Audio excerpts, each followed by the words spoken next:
आनंदी कृपाने असते मान्य श्री आपटे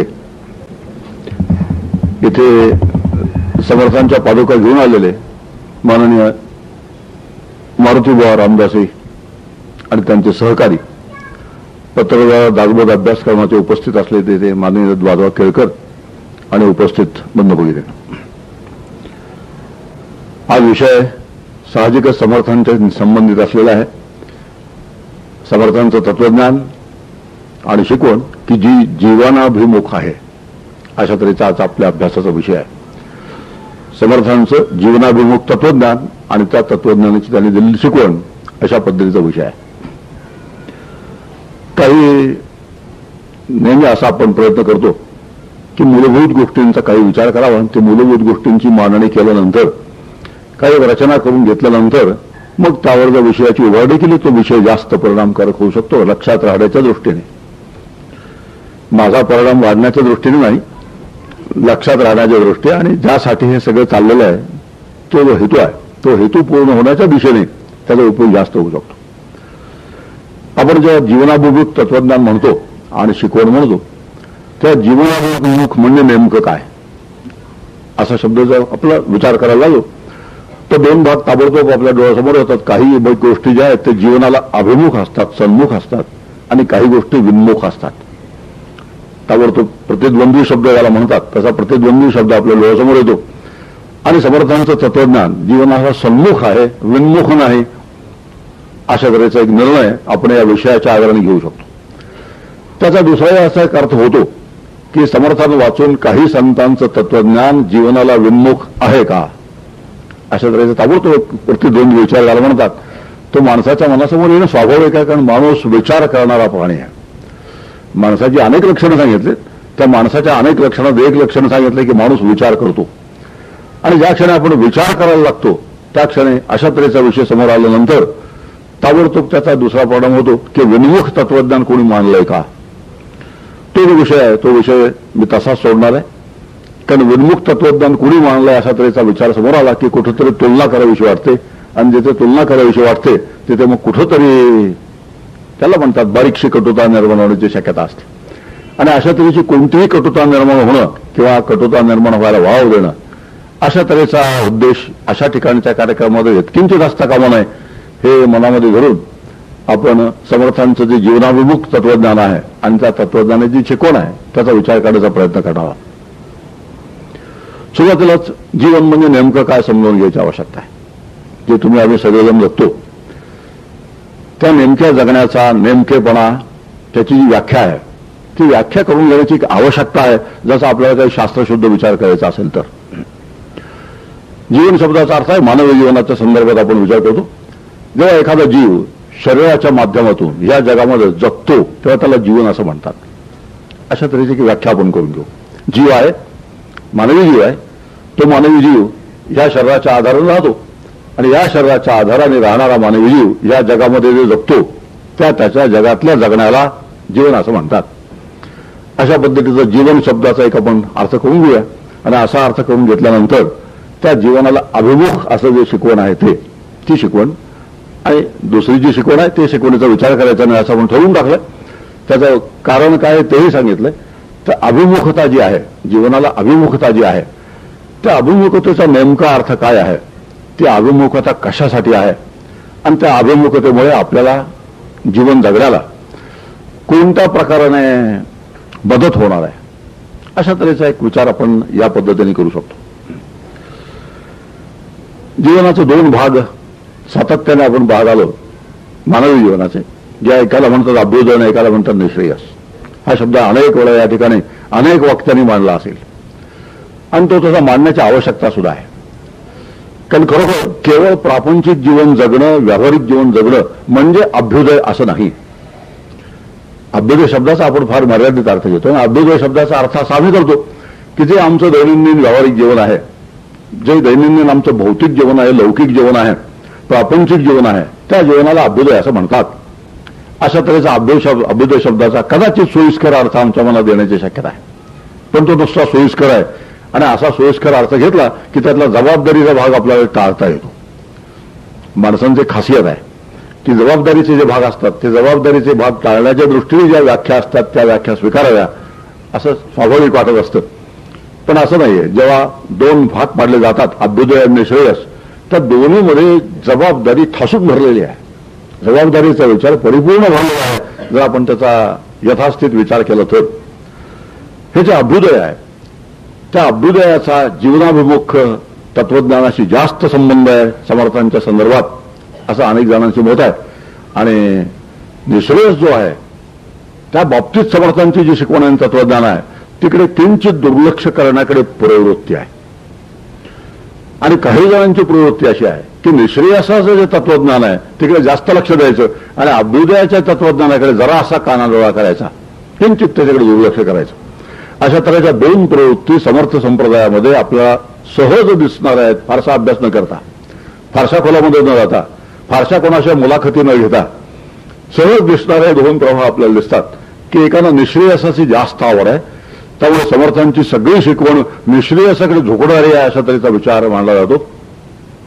आणि दुसरा प्रवाह आहे की समर्थांची शिकवण अभ्युदयाकडे झुकलेली आहे आणि असा अभ्युदयाकडे झुकलेली शिकवण असणारा संत महाराष्ट्रामध्ये वेगळा आहे अशा पद्धतीचा विचार आपल्या समोर येतो. दोन प्रवाह समर्थ संप्रदायामध्ये आहेत. सर्व संप्रदायामध्ये असे दोन दोन प्रवाह असतात. एक वारकरी संप्रदाय आहे त्यामध्ये दोन प्रवाह आहेत. एक भक्तीचा प्रवाह आहे, एक ज्ञानाचा प्रवाह आहे. आणि दोन प्रवाह असल्यामुळे एकमेकाचं एकमेकाशी पटतही नाही आणि एकमेकाचं एकमेकाशी पटत नाही एवढं नाही, वावडं सुद्धा आहे एकमेकाचं एकमेकाशी. ते ज्ञानवाले आहेत, हे भक्तिवाले आहेत. आता वाले शब्द काय सुचवतो? ज्ञानवाले, भक्तिवाले. तसं इकडे एक प्रपंचवाले, एक परमार्थवाले. अशा तऱ्हेचं सर्व संप्रदायामध्ये अशा तऱ्हेचे दोन प्रवाह आपल्याला दिसतात. आणि त्या प्रवाहामध्ये म्हटलं तर मानवी स्वभाव लढू विचार करायला दोष नाही आहे. कारण एक मानवी स्वभाव, मानवाचा एक गट एका पद्धतीने विचार करतो, मानवाचा दुसरा गट दुसऱ्या पद्धतीने विचार करतो.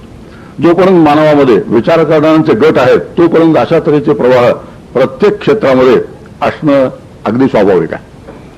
समर्थांच्या संदर्भामध्ये विचार करताना मात्र अशा तऱ्हेचे कुठलेही विचार न करता, म्हणजे वालेचा विचार न करता, जीवनाभिमुख तत्वज्ञान कसं असावं आणि जीवनाभिमुख शिकवण कशी असावी याचा दोन्हीच्या संदर्भात आपल्याला विचार करता येईल. निःश्रेयस आणि अभ्युदय या दोन्हीच्या संदर्भात.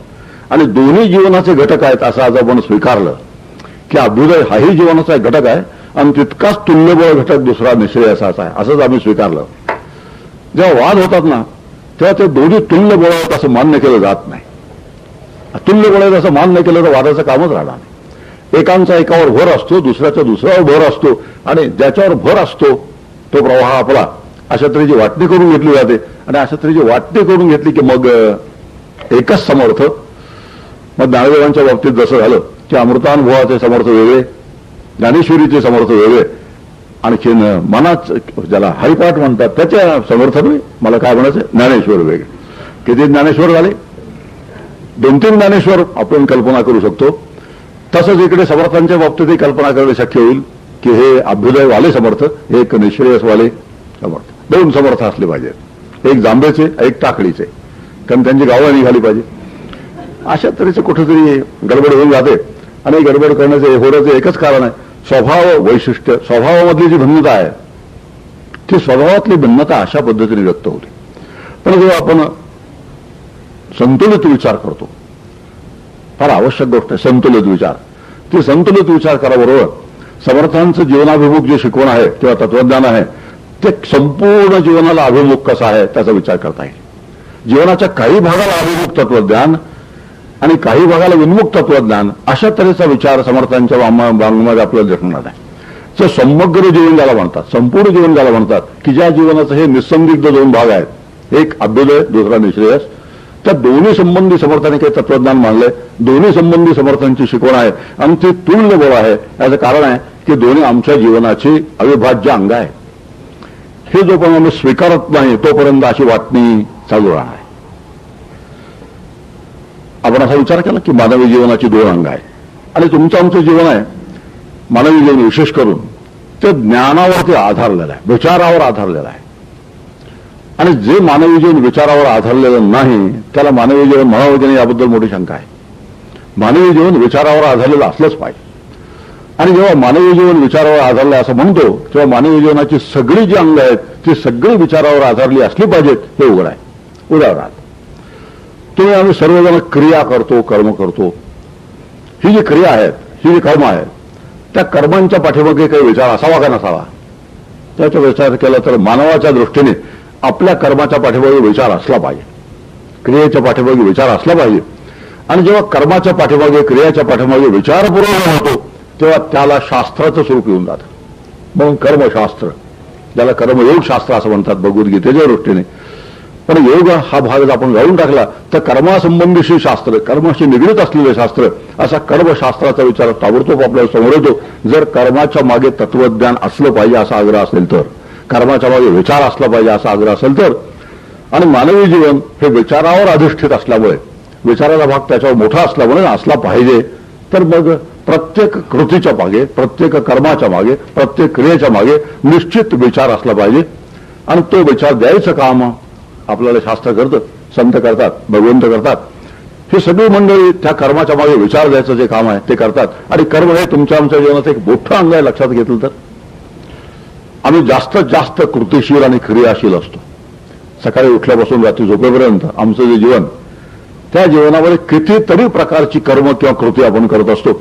आणि त्या प्रत्येक क्रियेमागे, कृतीमागे जर काही विचार असेल तर या प्रत्येकाच्या ज्या कृती आहेत, प्रत्येक व्यक्तीच्या ज्या कृती आणि कर्म आहेत, त्या व्यक्तीच्या कृती आणि कर्म ही कुटुंबाच्या हिताशी सुसंगत होतील, समाजाच्या हिताशी सुसंगत होतील.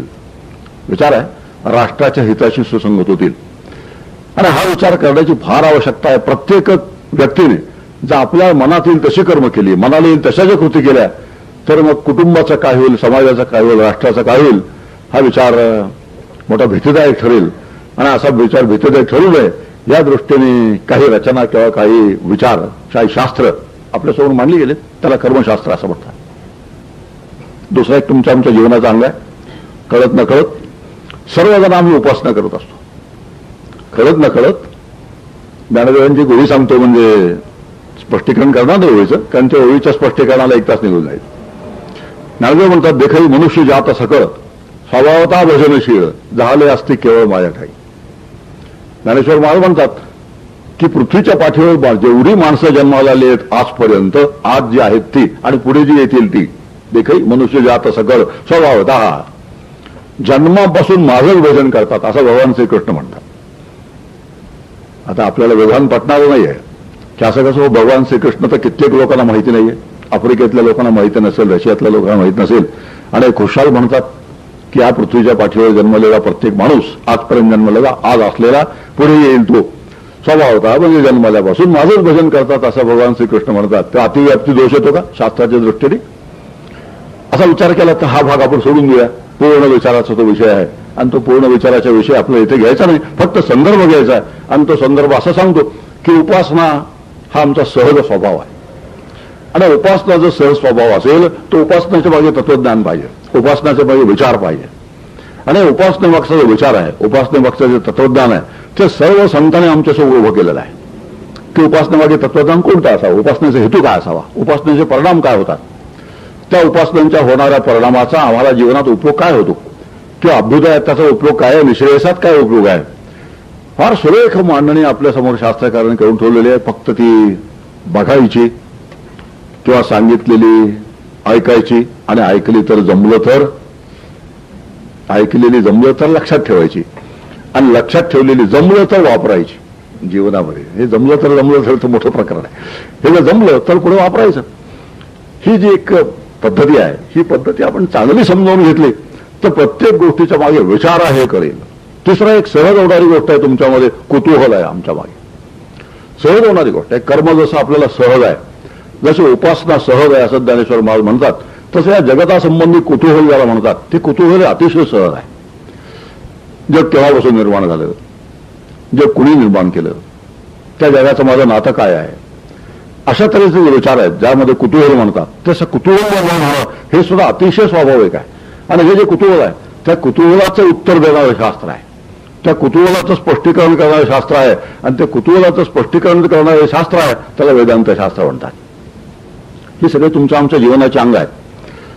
आपण असा एक पाया घालून घेतोय आज की तुमचं आमचं जे समग्र जीवन आहे त्या समग्र जीवनासंबंधी समर्थ रामदास स्वामींनी तत्वज्ञान कोणतं मांडलेलं आहे आणि त्या तत्वज्ञानाची शिकवण ज्याला म्हणतात ती कशा पद्धतीने गेलेली आहे, अशा तऱ्हेचे एक पाया आज मांडून घेणार आहोत आणि उद्या आपण त्या पायावरती काही इमारत बांधण्याचा अवश्य प्रयत्न करू.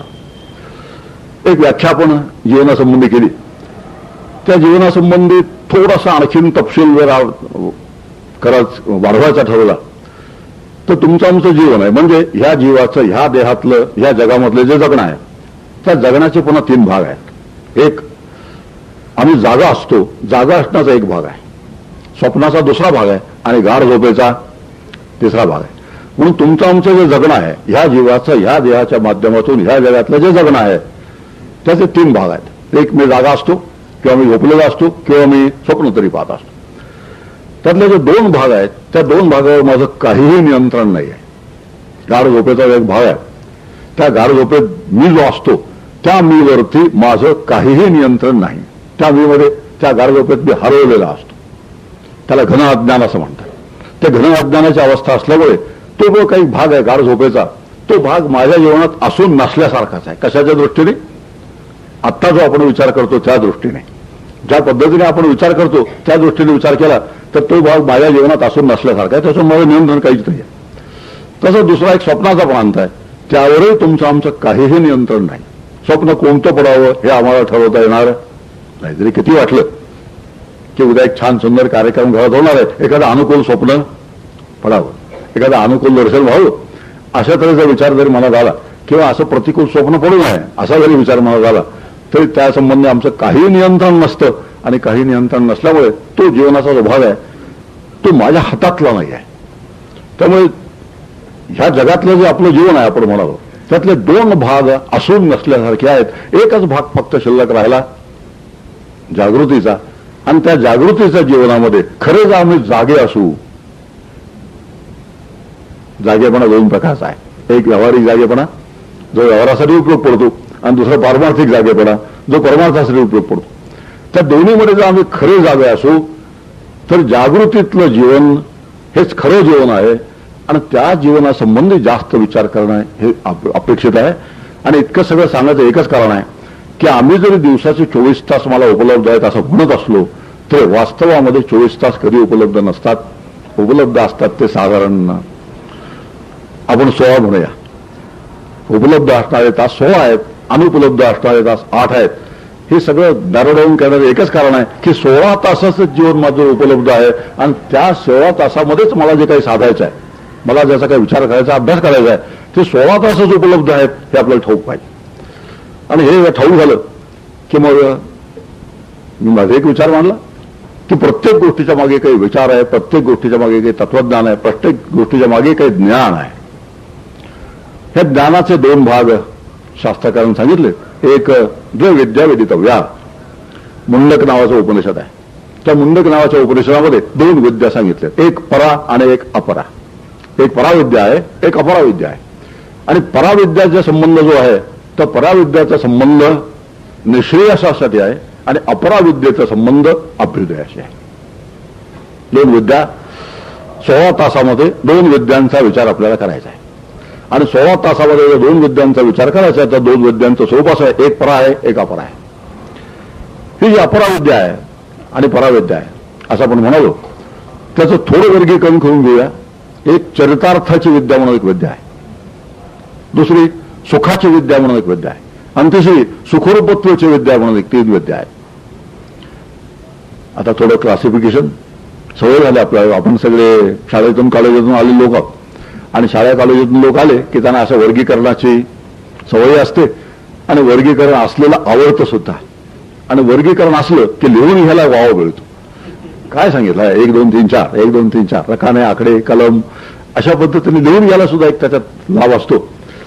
असं सर्व गोष्टी विचार केला तर थोडे 3 विद्या आपल्या समोर आहे. एक चरितार्थाची विद्या आहे, दुसरी सुखाची विद्या आहे, तिसरी सुखरूपत्वाची विद्या आहे. 3 विद्यांचा समर्थाने भरपूर विचार केलेला आहे आपल्याला जाबळे. जर आपण दासबोधाचा अभ्यास केला, एकच दासबोधाचा अभ्यास पुरेसा आहे की त्यामध्ये या 3 विद्यांचा समर्थाने पूर्ण विचार केलेला आहे. आणि या 3 विद्यांचा विचार केलेला असल्यामुळे समर्थांचं तत्वज्ञान जीवनाभिमुख आहे, कारण जीवनाच्या 3 अंगाला त्यांनी स्पर्श केलेला आहे. अशा पद्धतीने आम्ही चांगली बैठक मग तयार करून घेतली. अभ्यास कसा करावा यासंबंधी गेले 8 वर्षात मला वाटतं पुष्कळ आपल्यासमोर काय म्हणतात त्याला प्रॅक्टिकल ज्याला म्हणतात ते प्रॅक्टिकल दाखवण्यात आलं. इथे एक प्रॅक्टिकलच आहे की अशा पद्धतीने अभ्यास केला जाऊ शकतो आणि अशा पद्धतीने अभ्यास करण्याची मक्तेदारी कोणाकडेही नाही. कदाचित बोलता येईल न बोलता येईल, मांडण्याची शैली असेल नसेल, पण अभ्यास करणं हे काही कोणालाही अशक्य नाही. जर आपण ठरवून अभ्यास केला एका विशिष्ट पद्धतीने आम्ही अभ्यास करू शकतो आणि अशा विशिष्ट पद्धतीने आपण अभ्यास केला तर तो अभ्यास आपल्या जीवनाला अभिमुख होऊ शकतो आणि आपलं जीवन समृद्ध करण्यासाठी त्या अभ्यासाचा उपयोग होऊ शकतो. याबद्दल अजिबात शंका बाळगायला जागा नाही. म्हणून एक पहिली विद्या आहे चरितार्थाची विद्या. जेव्हा आपण दासबोध, तोल आणि ताल इथे आपण विषय घेतला होता, दासबोध, तोल आणि ताल, त्यावेळेला हा काहीसा भाग आपल्या विचारातला होऊन गेलेला आहे. मला आठवतो, तुम्हाला आठवतो की नाही हे ठाऊक नाही, तुम्हाला आठवतो की नाही ठाऊक नाही, पण आता शामराव म्हणालेत अनेक जणांनी कॅसेट्स घरी नेलेल्या आहेत, अनेक जणांनी अनेक वेळा त्या ऐकल्या आहेत. कदाचित कालच कोणीतरी तो ग्रंथाला ऐकला असणं शक्यता आहे आणि त्याने जर ऐकला असेल तर माझ्यापेक्षा त्यांच्या लक्षात असण्याची जास्त शक्यता आहे. हे खरं आहे. मुद्दा एवढाच आहे की दासबोध, तोल आणि ताल हा जो आपण इथे विषय मांडला त्यावेळेला यातला काही भागाचा अभ्यास विचार झालेला आहे. पण तरी सुद्धा आजच्या संदर्भामध्ये 3 विद्या आहेत. एक चरितार्थाची विद्या, ज्याला समर्थ अतिशय महत्व देतात, अतिशय महत्व देतात आणि हे महत्व देणं अतिशय आवश्यक आहे. हे आजच्याही संदर्भात आपल्याला लक्षात घेण्यासारखं आहे. कोणत्याही काळी चरितार्थाची विद्या ही आवश्यक विद्या होती आणि आहे, यात इतकिंचित शंका नाही. पण समर्थाने मात्र त्याच्यावर फार मोठा भर देऊन ही गोष्ट आपल्यासमोर मांडली. कशा पद्धतीने ती मांडली, तिन्ही विद्यांचा समर्थाने काय पद्धतीने आपल्यासमोर तत्वज्ञान मांडलंय, त्यांची शिकवणी कशी दिली, तो इमारत बांधण्याचं काम आपण उद्या करूया. माझं काम जरा असा हलकं केलंय, 15 मिनिटं कमी झाल्यामुळे काम हलकं झालं. 8 वाजता सर्वांना जायची घरी घाई आहे. काय झालंय संसदेत हेही जाणून घ्यायची घाई आहे. ही घाई मिळाली चांगली लक्षात आहे आणि त्याला मी काही तुमच्यात प्रतिबंध अजिबात करणार नाही. तर आपण मांडणी करून गेलो. चरितार्थाची विद्या एक आहे आणि ती चरितार्थाची विद्या असली पाहिजे. त्या संदर्भात एखादं सूत्र सांगूया समर्थांचं की आधी प्रपंच करावा नेटका. तर हे सूत्र आहे. आता हे जे सूत्र आहे आधी प्रपंच करावा नेटका, हे अभ्युदयाच्या संदर्भातलं सूत्र आहे. पण निश्रेयशी संदर्भात एक सूत्र आहे, प्रपंच मुळात नासका. आता इथे समर्थांची जी खासियत आहे ती समर्थांची खासियत इथे आपल्या समोर येते की प्रपंच करावा नेटका हे सांगायला अजिबात विसरत नाहीत, पण त्याबरोबर प्रपंच मुळात कसा आहे. आता ही जी जोडी आहे अभ्युदयाची निश्रेयसाची, ही अभ्युदयाची निश्रेयसाची जोडी समर्थ कशा पद्धतीने आपल्यासमोर सातत्याने ठेवतात हे आपण लक्षात घेतलं तर समर्थांचं तत्वज्ञानात त्यांना हे सांगायचंय किंवा त्यांना ते सांगायचंय. अशा पद्धतीचे दोन्ही विचार आग्रहात्मक विचार ज्याला म्हणतात त्या आग्रहात्मक विचार होणार नाही. ठीक आहे, आपण असं म्हणू शकतो की त्यांच्या तत्वज्ञानातला हा भाग मला जास्त मान्य आहे आणि आजच्या समाजासाठी त्याची जास्त आवश्यकता आहे हे मान्य आहे.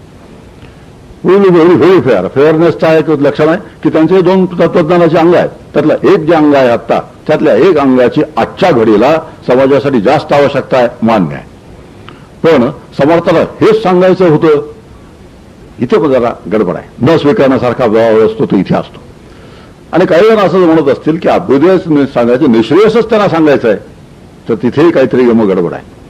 तिथेही काहीतरी गडबड आहे. कारण त्या गडबडीचं स्वरूपच असं आहे की समाजाशी कुटुंब आणि समाज राष्ट्र हे त्याची कुटुंब संस्था सांभाळली गेलीच पाहिजे चकार आहे. दुसरं समाज संघटित असला पाहिजे, एक दिलाने काम करणारा विचाराचा असला पाहिजे, हा चकाराचा दुसरा भाग आहे. आणि राष्ट्र भावना ज्याला म्हणतात ते राष्ट्र भावना सांभाळली गेलीच पाहिजे. जय जगत म्हणून चालत, जय जगत ही घोषणा चांगली आहे. तत्वज्ञानाच्या दृष्टीने जय जगतची घोषणा फार चांगली आहे. पण चांगल्या घोषणा आणि वास्तव यामध्ये जमीन आसमानाचं तफावत असतं. सत्यमेव जयते घोषणा वाईट आहे का? घोषणा फार छान आहे. सत्यमेव जयते हा विचार फार छान आहे. पण सत्यमेव जयते हा विचार आणि वास्तव यामध्ये जमीन आसमानाची तफावत आहे. आणि अशी तफावत मानवाच्या जीवनाच्या अखेरपर्यंत राहणार आहे. त्याला डे ड्रीमिंग म्हणतात. त्या डे ड्रीमिंग मध्ये शहाण्या माणसाने कधी या भानगडीत पडत नाही. डे ड्रीमिंग म्हणजे स्वप्नाळूपणा.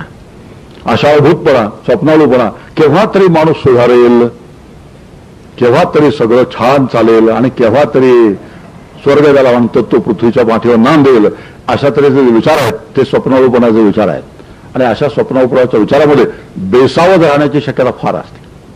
बेसावध राहण्याचे विचार फार एक भूल चढते आपल्याला, त्या चांगल्या विचारांची एक भूल निर्माण होते आणि त्या भुलीमध्ये जर समाज राहिला दिवसानुदिवस वर्षानुवर्ष तर मग आतून पोखरायचं काम चालू असतं आणि वरून त्याला मुलामा देण्याचं काम चालू असतं. आतून पोखरलेलं आहे आणि वरून मुलामा चालू आहे, ही जी स्थिती आहे ती कुटुंब, समाज आणि राष्ट्र या तिन्हींच्या दृष्टीने कधीही चांगली नाही, कधी हितकारक नाही आहे. आणि हा जो वास्तववादी विचार आहे, हा वास्तववादी विचार स्वच्छ शब्दामध्ये समर्थाने मांडलाय आणि तितक्याच स्वच्छ शब्दामध्ये तुम्ही आम्ही समजून घ्यायची आवश्यकता आहे. मग 3 विद्या आहेत. 3 विद्यातली पहिली विद्या आपण चरितार्थाची विद्या आहे. ती चरितार्थाची विद्या तुमच्या आमच्या जीवनात अत्यंत आवश्यक आहे, सांगण्याची आवश्यकता नाही. पण सर्वात कमी सांगण्याची आवश्यकता ह्या संदर्भातली असते की चरितार्थाची विद्या नको का, मग कसं काय चालेल आमचं, असा प्रश्न विचारतात. नको का, मग काम करायला नको का, पोट भरायला नको का, अशा तऱ्हेचे प्रश्न विचारले जातात. आणि समर्थाने मग फार प्रयत्न करावे, व्याप तेवढा वैभव असं समर्थच म्हणतात ना, बरोबर आहे.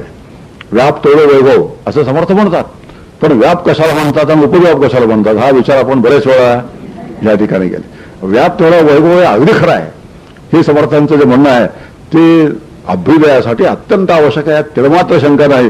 पण आम्ही उपद्व्यापाचा समावेश व्यापामध्ये करतो आणि मग मोठा उद्योग ज्याला म्हणतात तो मोठा गांगळ. आत्ताच मी उपद्व्याप सांगतो, उद्या पंतप्रधान कोण होणार त्याचं उत्तर मला ठाऊक आहे. मी तुम्हाला सांगितलं मी होणार नाही, नक्की ठरलेलं. मग एकदा मी होणार नाही ठरल्यानंतर वर्तमानपत्रात, रेडिओवरती ती बातमी कळेल आणि कळल्यानंतर किती दिवसाचे असतील पुन्हा तेही कळेल, ते किती दिवसाचे असतील आणखी आलेलं तेही कळेल. पुढचं सगळंच कळत जाईल. रोज जसं पेपरमध्ये एक बातमी वाचली की आपलं काम संपलेलं आहे, त्याच्याशी दुसरा आपला काही संबंध. विचार उगाळून परिस्थितीत फरक यत्किंचित पडत नाही. त्या परिस्थितीत फरक पाडण्याचं सामर्थ्य आमच्याजवळ नाही, त्यासाठी लागणारा अधिकार तोही आमच्याजवळ नाही. विचार असला पाहिजे, राष्ट्राचा विचार असला पाहिजे, राजकारणाचा विचार असला पाहिजे, आपली काही निश्चित मतं असली पाहिजेत. ही निर्विवाद गोष्ट आहे, ज्याला राजकीय जाणीवा म्हणतात. त्या राजकीय जाणीवा अतिशय चांगल्या पद्धतीने आम्ही विकसित केलेल्या असल्या पाहिजेत, मनामध्ये नक्की कल्पना असल्या पाहिजेत. पण चहाच्या कपावरती त्या जाणीवांसंबंधी जी चर्चा आहे त्या चर्चेतून काही निष्पन्न होत नाही, हा भाग त्यातला फक्त लक्षात ठेवायचा आहे. आणि हा भाग लक्षात ठेवला, व्याप पाहिजे पण उपद्व्याप नको, हे समजून घ्यायला फार वेळ लागत नाही. जो तो आपापले व्याप आणि उपद्व्याप उत्तम रीतीने जाणत असतो आणि ते जाणले तर समर्थांचं एक म्हणणं आहे अभ्युदयाच्या दिशेने व्याप असावा. कारण त्यांचंच म्हणणं आहे व्याप तितका, व्याप तेवढं वैभव. जुन्या आमच्या म्हणे अशा नाही, जुन्या म्हणे व्याप तेवढा संताप, अशा तऱ्हेच्या आमच्या म्हणे. आता व्याप तेवढा संताप का होतो बरं? व्यापामध्ये संताप का होतो याचं कारण आहे निःश्रेयसाची जी बुद्धी लागते ती निःश्रेयसाच्या बुद्धी सगळं जर व्याप केला संताप होत नाही. उत्तर फार सोपे होतं त्याची. त्याला आपण वेदांत म्हणतो किंवा संतांची शिकवण म्हणतो. त्या वेदांताच्या किंवा संतांच्या शिकवणीच्या पार्श्वभूमीवर किंवा त्याच्या पार्श्वसंगीतावर जर आम्ही व्याप केले तर व्यापाचा अजिबात संताप होणार नाही. पण ते जे पार्श्वसंगीत नसेल, ते जे विचार आहेत ते आतमध्ये विचार रुजलेले नसतील, तर ते विचार रुजलेले नसताना जे आम्ही व्याप करू त्या सर्व व्यापाचं रूपांतर संतापात झाल्याशिवाय राहणार. कारण व्याप म्हटलं की लोकांचा संबंध आला, लोकांशी संबंध आला की त्यांच्या स्वभावाशी संबंध आला. स्वभावांशी संबंध येऊन नुसता भागत नाही, त्यांच्या ज्या आशा आकांक्षा असतात त्या आशा आकांक्षाशी संबंध आहे, त्यांच्या ज्या नफ्या तोट्याच्या कल्पना आहेत त्यांच्याशी संबंध आहे. आणि मग 2 नफ्या तोट्यामध्ये नेहमी संघर्ष असतो. ज्यात मला नफा वाटतो त्यात तसंच नफा दुसऱ्यालाही पाहिजे असतो, मला तोटा नको असतो त्यालाही तोटा नको असतो, मला जास्तीत जास्त माझ्याकडे ओढून घ्यायला पाहिजे असतं त्यालाही ओढून घ्यायला पाहिजे असतं. आता हे जे संघर्ष आहे ते संघर्ष येणारच आहेत. ज्या संबंधी मी ज्या क्षणी व्याप मांडला त्या क्षणी संघर्ष अटळच आहे. आणि त्या संघर्षाच्या पाठीमागे जर तत्वज्ञान असेल, वेदांत असेल, संतांची शिकवण असेल तरच संत सांगतात, समर्थ सांगतात त्याप्रमाणे कितीही व्याप केला तरी संताप होणार नाही. पण हे तत्वज्ञान नसेल तर मग मात्र चांगल्या लोकांचे उद्गार येतात, चांगल्या लोकांचे की अतिशय चांगल्या बुद्धीने कधी सामाजिक कार्य करायला जातात. बुद्धी फार चांगली असते, की समाजामध्ये जावं, समाजाच्या हिताचं काही करावं, त्यांच्या कल्याणाच्या काही गोष्टी त्यांना सांगवाव्या, अशा तऱ्हेचे सुंदर विचार घेऊन समाजात उतरणारे लोक असतात. पण 2-4 दिवस गेले की लगेच कोणीतरी म्हणतो या तुमच्या कामात काही अर्थ नाही. आणखी एक जण म्हणतो मी तुम्हाला मुळीच मदत करणार नाही. हा बरा. तिसरा म्हणतो मदत करीन पण मुळीच करत नाही. हा तिसरा. आणि अशा पद्धतीने लोकांशी संबंध आला की ज्यांचं करावं भलं तो म्हणतो. आता हा काय सुरू झाला? याला संताप म्हणतात. व्याप केला खरा, पण व्यापामधून ताबडतोब संताप आला. आणि संताप याचं एकच कारण आहे की त्याच्या पाठीमागे मी करता हा आविर्भाव नाही, मी केल्याने होणार आहे हा आविर्भाव नाही, मी करताय हा आविर्भाव नाही. लोकांचा जो प्रतिसाद आहे तो लोकांचा प्रतिसाद मिळेल अशा तऱ्हेचे कोणतेही अपेक्षा नाही. अपेक्षा नाही शब्दाचा प्रतिसादाशिवाय काम होत नाही खरं आहे. पण प्रतिसाद जेव्हा मिळत नाही तेव्हा मनुष्य जेव्हा संतप्त होतो, जेव्हा मनुष्य मग समाजाच्या नावाने खडे फोडायला लागतो आणि या समाजात काही अर्थ नाही अशा निष्कर्ष काढतो, त्यावेळेला मग व्यापाचं रूपांतर कशात झालेलं आहे? उघडच आहे, संतापात झालेलं आहे. ते परस्परात गुंफलेल्या सगळ्या गोष्टी असतात. आणि ह्या अशाच जर आम्ही समजावून घेतल्या तर आम्हाला बराच काही बोध समर्थ वाचनातून किंवा समर्थ वाङ्मयातून होईल.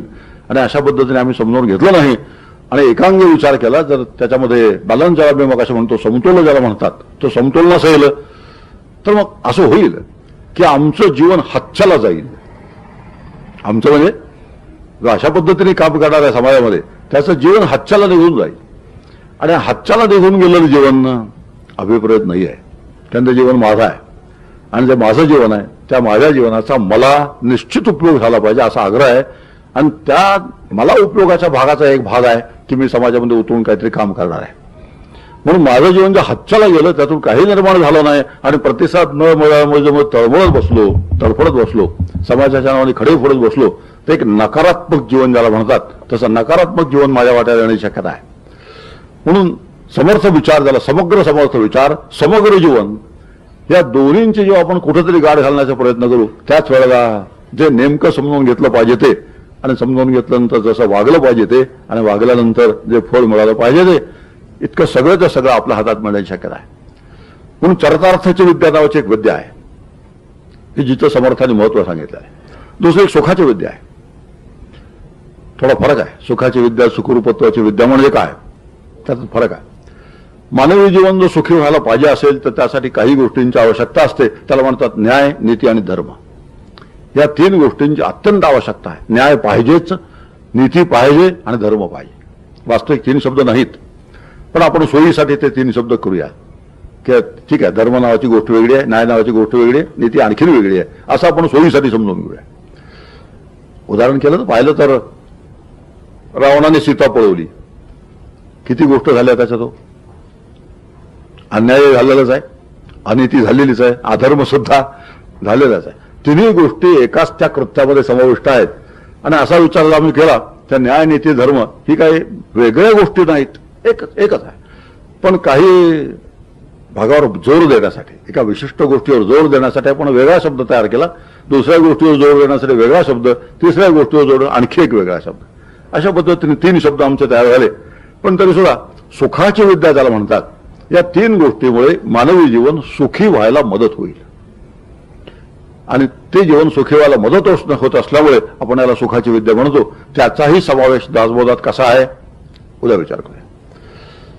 सुखाची विद्या शब्द न्यायी जीवन असेल तर सुखी जीवन असेल, नीतीचं धर्म जीवन असेल तर सुखी जीवन असेल, धर्ममय जीवन असेल तर सुखी जीवन असेल.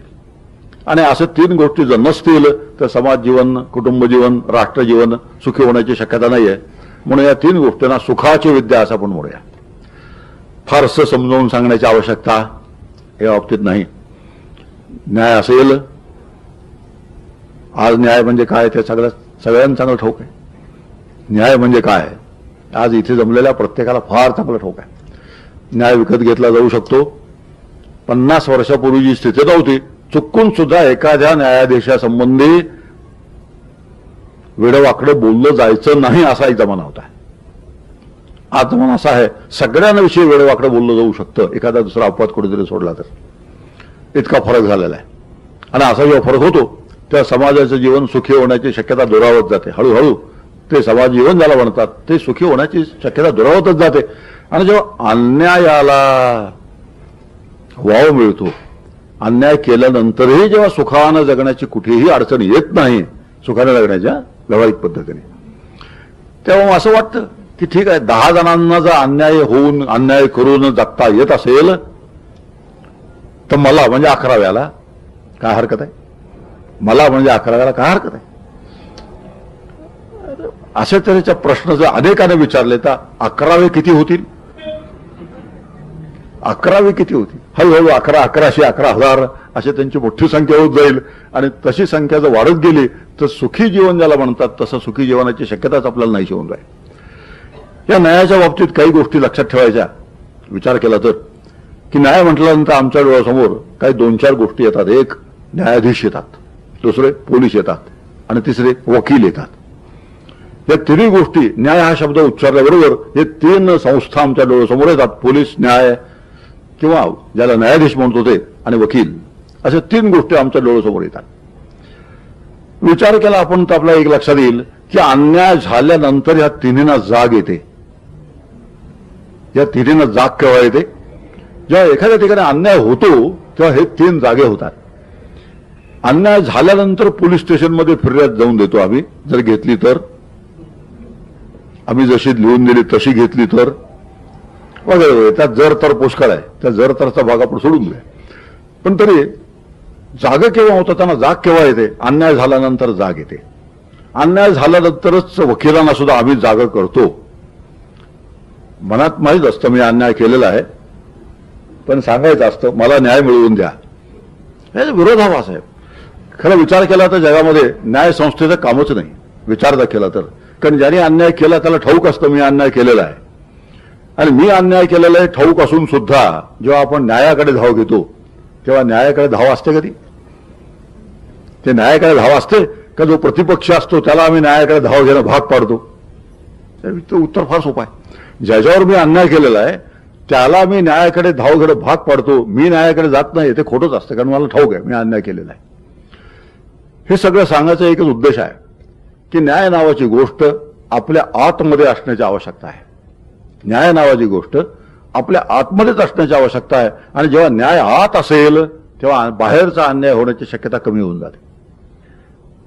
न्याय नावाची कल्पना आत जेव्हा निश्चित झालेली असेल, हा न्याय आहे, हा अन्याय आहे, ही कल्पना प्रत्येकाच्या आतमध्ये जेव्हा निश्चित झालेली असेल त्यावेळेला अन्याय होण्याची शक्यता कमी आहे. आणि जेव्हा अन्याय होण्याची शक्यता कमी आहे त्यावेळेस समाज सुखी होण्याची शक्यता जास्त आहे, कुटुंब सुखी होण्याची शक्यता जास्त आहे. मला ठाऊक आहे हे माझं बोलणं हस्तिदंती मनोऱ्यावरच आहे.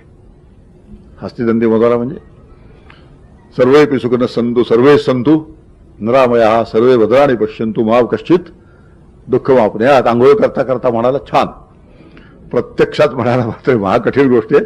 पण तरी सुद्धा अशा तऱ्हेचे विचार जागवत ठेवायचं काम आम्ही केलं पाहिजे, यात वादच नाही.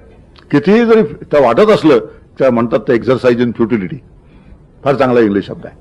की तुम्ही इतक्या सगळ्या खटपटी करता, त्या खटपटीमध्ये निराशेशिवाय काही पदार्थ येणार नाही, पराभवाशिवाय दुसरा काही पदार्थ येणार नाही अशी जरी खात्री असली तरी सुद्धा ह्या गोष्टी करत राहणं मात्र अत्यंत आवश्यक आहे. असं आहे म्हणून आम्ही काही करायचं नाही किंवा जागवायचंच नाही या गोष्टी, हे नाही, जागवलं पाहिजे. आणि हे जेव्हा आपण म्हणतो त्या न्यायाची कल्पना आपल्या मनामध्येच असली पाहिजे तरच.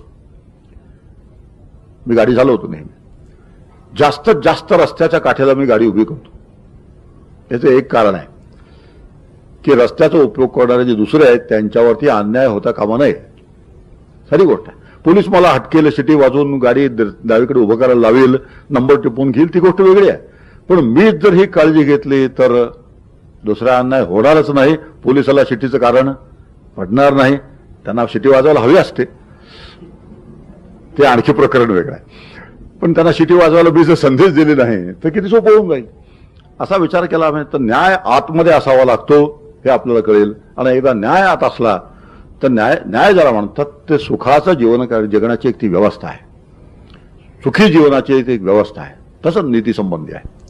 नीती शब्दाचा अर्थ इथे स्पष्ट केलाय आपण, नियते अनेन इति नीती, जिच्याकडून नेलं जातं, कुठे नेलं जातं, युद्धाकडे नेलं जातं, युद्धनीती आहे, राजकारणाकडे नेलं जातं, राजनीती आहे. अशा पद्धतीने आपण नीती शब्दाचाही विचार इथे केलेला आहे. त्याचा उद्या आणखी करू, त्यासंबंधी समर्थाने काय विचार मांडले त्याचा आणखी उद्या विचार करू. धर्मासंबंधी विचार आहे. धर्म आचार प्रभो धर्म, त्या धर्मामध्ये आचरण ज्याला म्हणतात त्या आचरणाला प्राधान्य आहे.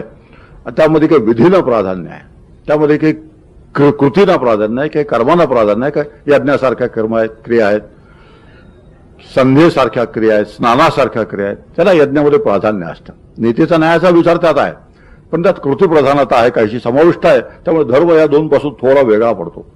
त्या संबंधी समर्थांचा विचार काय आहे ते आपण बघू, की ज्याचा सुखाशी संबंध आहे.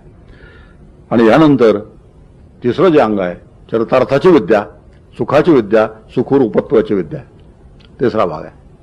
आणि ही जी सुखरूपत्वाची विद्या आहे त्या सुखरूपत्वाच्या विद्याला अध्यात्मविद्या असं म्हणतात. आणि सर्व विद्यामध्ये श्रेष्ठ विद्या अध्यात्मविद्या आहे असं शास्त्र सांगतं. अध्यात्मविद्या विद्याधाम. सर्व श्रेष्ठ विद्यात विद्या कोणती असेल तर अध्यात्मविद्या आहे. पहिल्या दोन विद्या आहेत, प्रपंचाची विद्या, चरितार्थाची विद्या श्रेष्ठ आहे, सुखी होण्याची विद्या श्रेष्ठ आहे. पण सर्वश्रेष्ठ विद्या जर ह्या दोनपेक्षा अधिक कोणती असेल तर अध्यात्मविद्या ह्याहून श्रेष्ठ आहे असा तरतम भाव विद्यांच्या बाबतीत शास्त्रकाराने आणि संतांनी आमच्यासमोर ठेवलेला आहे. मग अशा तऱ्हेच्या ज्या तीन विद्या आहेत त्या तीन विद्यांच्या संदर्भात समर्थांचं तत्वज्ञान काय सांगतं आणि तत्वज्ञानावर आधारलेली समर्थांची शिकवण आपल्याला काय सांगते याचा विचार उद्या करूया. धन्यवाद.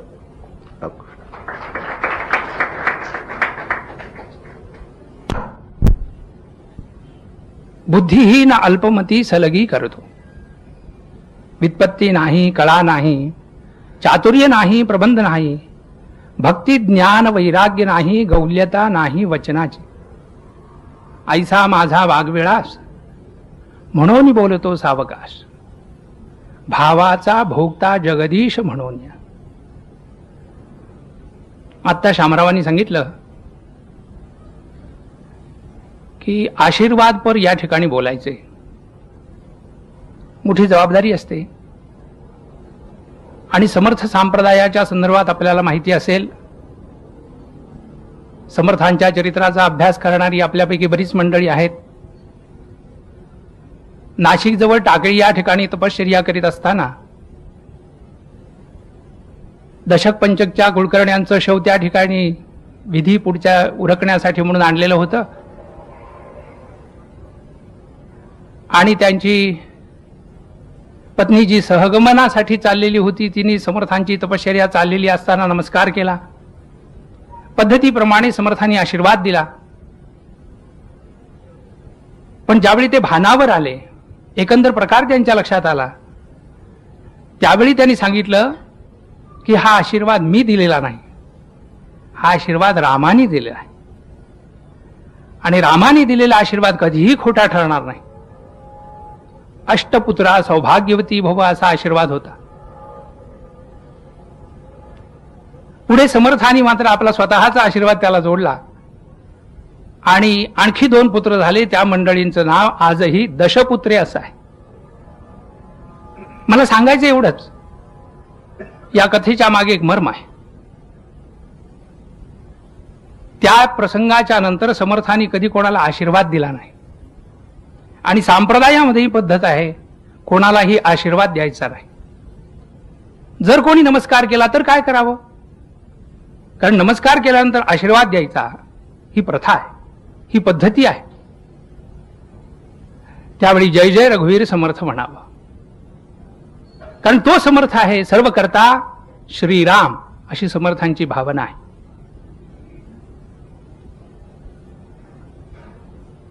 या ठिकाणी वर्धापन दिनाचा आनंदाचा क्षण आहे.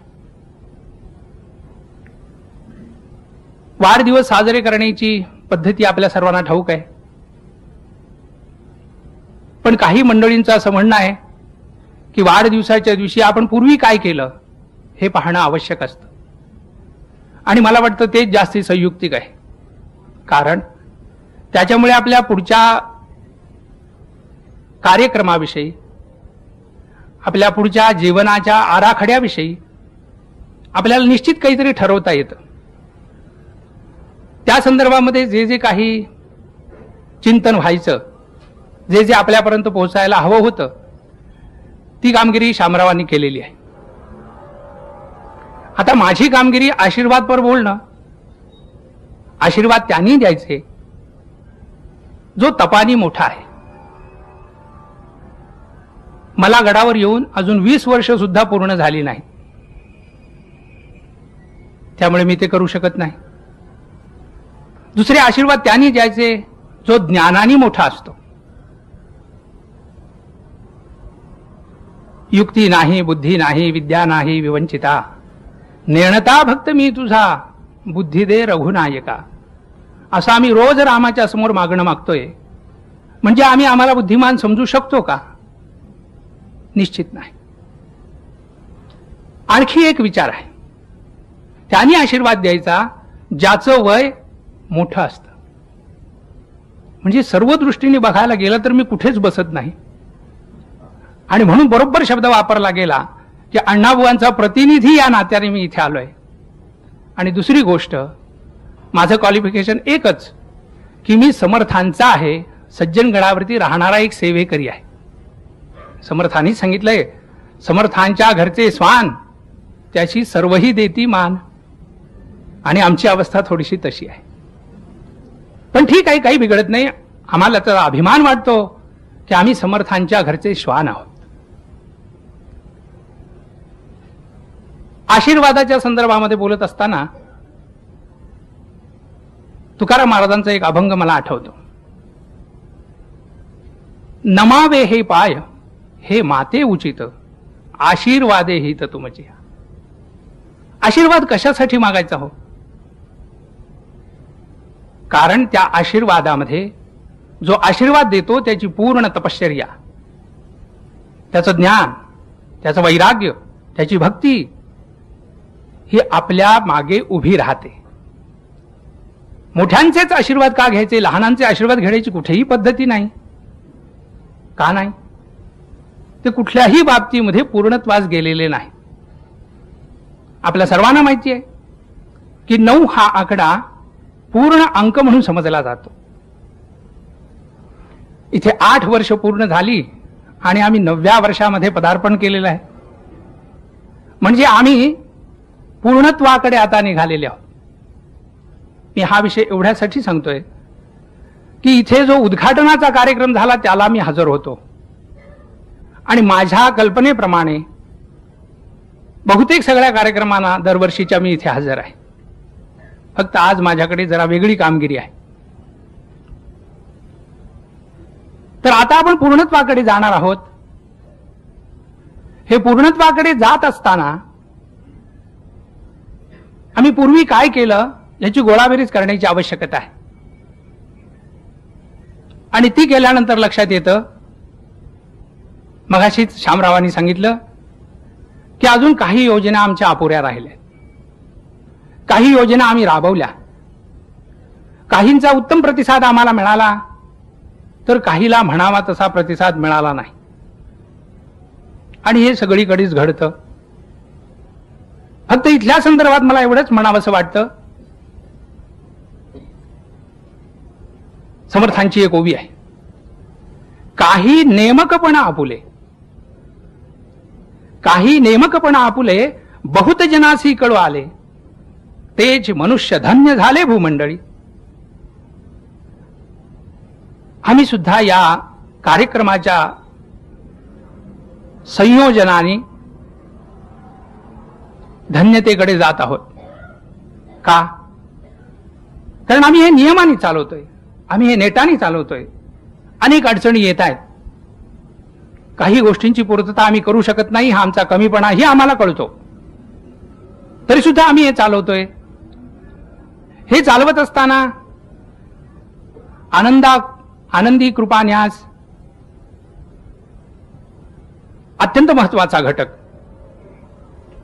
पण त्याच्याबरोबरच इथे असणारे सगळे कार्यकर्ते हेही तितकेच महत्वाचे आहेत.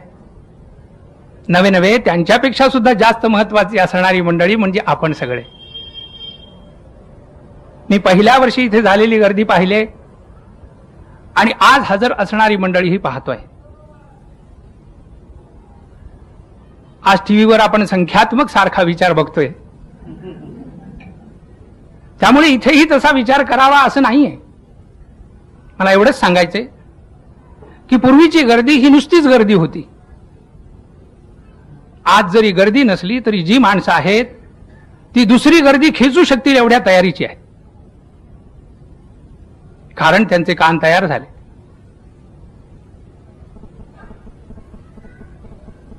त्यांचा अभ्यास सुरू झालाय. स्वतःची बोलण्याची काही विशिष्ट तयारी ते करतायत. शामरावांशी बोलत असताना ते मला या काही गोष्टी त्यांनी सांगितल्या. मोठा आनंद झाला. मी खरं आपल्या समोर सांगतो की असं एक केंद्र उघडून भागणार नाही. फक्त पुण्याच्या संदर्भात मी बोलत नाही, तर जागोजागी अशा केंद्रांची सध्या नितांत जरुरी आहे. मी म्हणेन याचा आदर्श डोळ्यासमोर ठेवून अशा प्रकारची वेगवेगळ्या ठिकाणी केंद्र चालवली जावीत आणि त्याच्यातून शरीराची भूक भागण्यासाठी जसं आपण अन्न वस्त्र निवार याचा विचार करतो, त्याप्रमाणे मनाची भूक भागवण्यासाठी, सुदृढ मनासाठी ही अध्यात्मपर असणारी केंद्र जागोजागी चालावीत.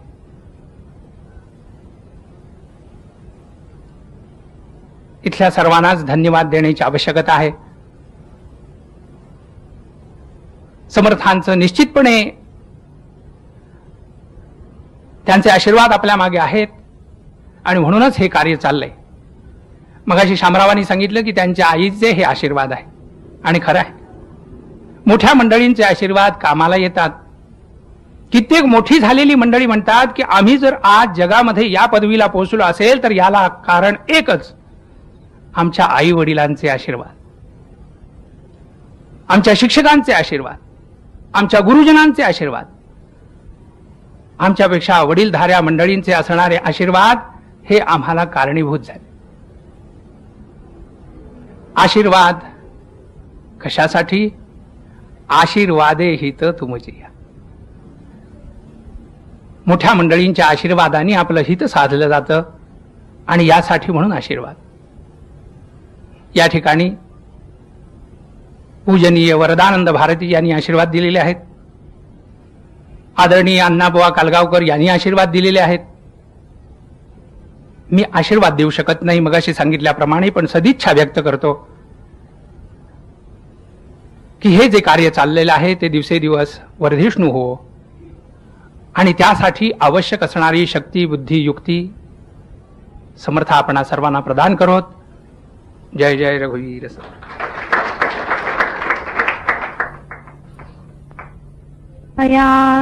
जनहित विवरी कल्याण करी राम राया. तळमळ तळमळ होतची आहे, तळमळ तळमळ होतची आहे. हे जन हाती धरी कल्याण करी राम राया. जनहित विवरी कल्याण करी राम राया. अपराधी जन चुकतची गेले, अपराधी जन चुकतची गेले. तुझा तुची सावरी कल्याण करी राम राया. जनहित विवरी कल्याण करी राम राया. कठीण त्यावरी कठीण आले, कठीण त्यावरी कठीण आले. आता नदीसे हुरी कल्याण करी राम राया. जनहित विवरी कल्याण करी राम राया.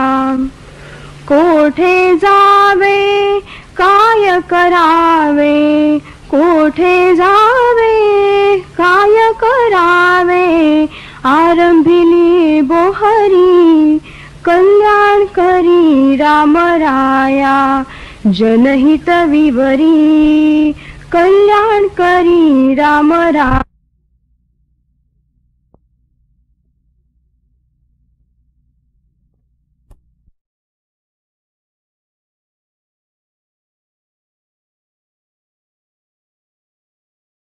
दासबोधाच्या माध्यमातून किंवा दासबोधाच्या संदर्भासह आज तो विषय जास्त स्पष्ट करून घ्यायचा आपण प्रयत्न करणार. समर्थांची जी मनोरचना आहे एक संत म्हणून, ती समर्थांची संत म्हणून असलेली मनोरचना, त्यांची भूमिका, या दोन गोष्टींचा त्यांची शिकवण तत्वज्ञान यांच्या संदर्भात विचार करताना अवश्य विचार करावा लागतो की त्यांची मनोरचना आहे कशी आणि त्या मनोरचनेवरून त्यांची भूमिका आपल्याला कळते. एक गोष्ट निश्चित आहे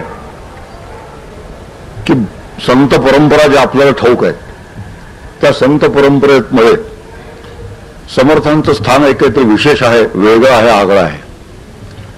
काल आपण एक विचार केला होता की तुलना न केलेली चांगली आणि तुलना न करण्यासाठी कोणतीही दुसरी नावं घेण्याचा काल आपण टाळलं होतं, आजही टाळणार आहोत. पण काहीतरी आगळी वेगळी त्यांची भूमिका आहे, मनोरचना आहे, यात निश्चित यात वाद अजिबात नाही.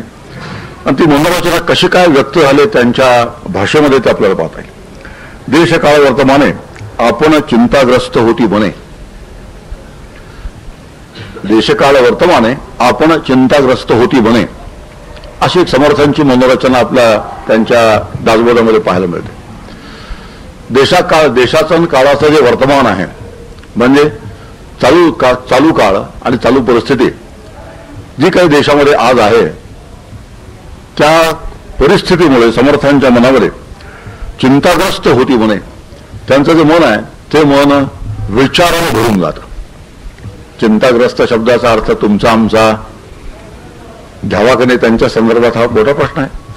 आम्ही चिंता करतो पुष्कळ, पण सामान्य माणसांच्या चिंता भाकड चिंता असतात. तर भाकड चिंता म्हणजे काय सांगायची आवश्यकता नाही. आणि जे चिंता असतात त्या चिंता नसतात, त्याच्या दृष्टीत एक विचार असतो. त्याच्या पाठीमागे चिंता शब्दाचा इथे अर्थ एक विचार आहे आणि एक निश्चित विचार घेऊन समर्थ या क्षेत्रात उठवले, ज्याला जनजीवनाचं क्षेत्र म्हणतात. त्या जनजीवनाच्या क्षेत्रामध्ये काही निश्चित विचार घेऊन समर्थ उतरते आणि त्यातला एक भाग आपल्या समोर आहे, देशकालाचा वर्तमान कसा आहे. सर्वांना परिचित भाग आहे हा. सातत्याने तो भाग समर्थांच्या संदर्भात मानला जातो की समर्थांच्या काळामध्ये देशाची परिस्थिती, समाजाची परिस्थिती कशी होती, राजकीय परिस्थिती कशी होती, सामाजिक परिस्थिती कशी होती, धार्मिक परिस्थिती कशी होती, या सगळ्या विषयांना अनेक वक्त्यांनी अनेक वेळेला स्पर्श केलेला आहे. नुसता स्पर्श नाही केलेला तर त्याचं तपशील ज्याला म्हणतात तो तपशील सुद्धा अनेक प्रकाराने मांडला गेलेला आहे. त्यामुळे तो तपशील पुन्हा पुन्हा सांगण्याची आपल्याला आवश्यकता नाही. फक्त त्यांची मनोरचना कोणत्या दिशेने काम करत होती तो विचार आपल्याला समजून घ्यायचा. चिंताग्रस्त होती म्हणे शब्दाचा अर्थ ते चिंतन करत असत. चिंतन कशाचं? देशाच्या चालू परिस्थितीचं अखंड चिंतन समर्थ करत असत आणि त्या चिंतनातून काहीतरी उपाय काढले शोधून. नुसतं चिंतन केलं. मी मगाशी शब्द वापरला की तुम्ही आम्ही चिंता करतो. 6व्या वर्षी की 12व्या वर्षी समर्थांनी म्हणाले चिंता करतो. आता विश्वाची जी चिंता आहे ती विश्वाची चिंता करून तिथे सोडून दिली त्याने. विश्वाची चिंता टाकळ्याला गेले, स्वतःचं साधन केलं, 12 वर्षपर्यंत साधन केलं. ती चिंता त्यावेळेला भावली नाही.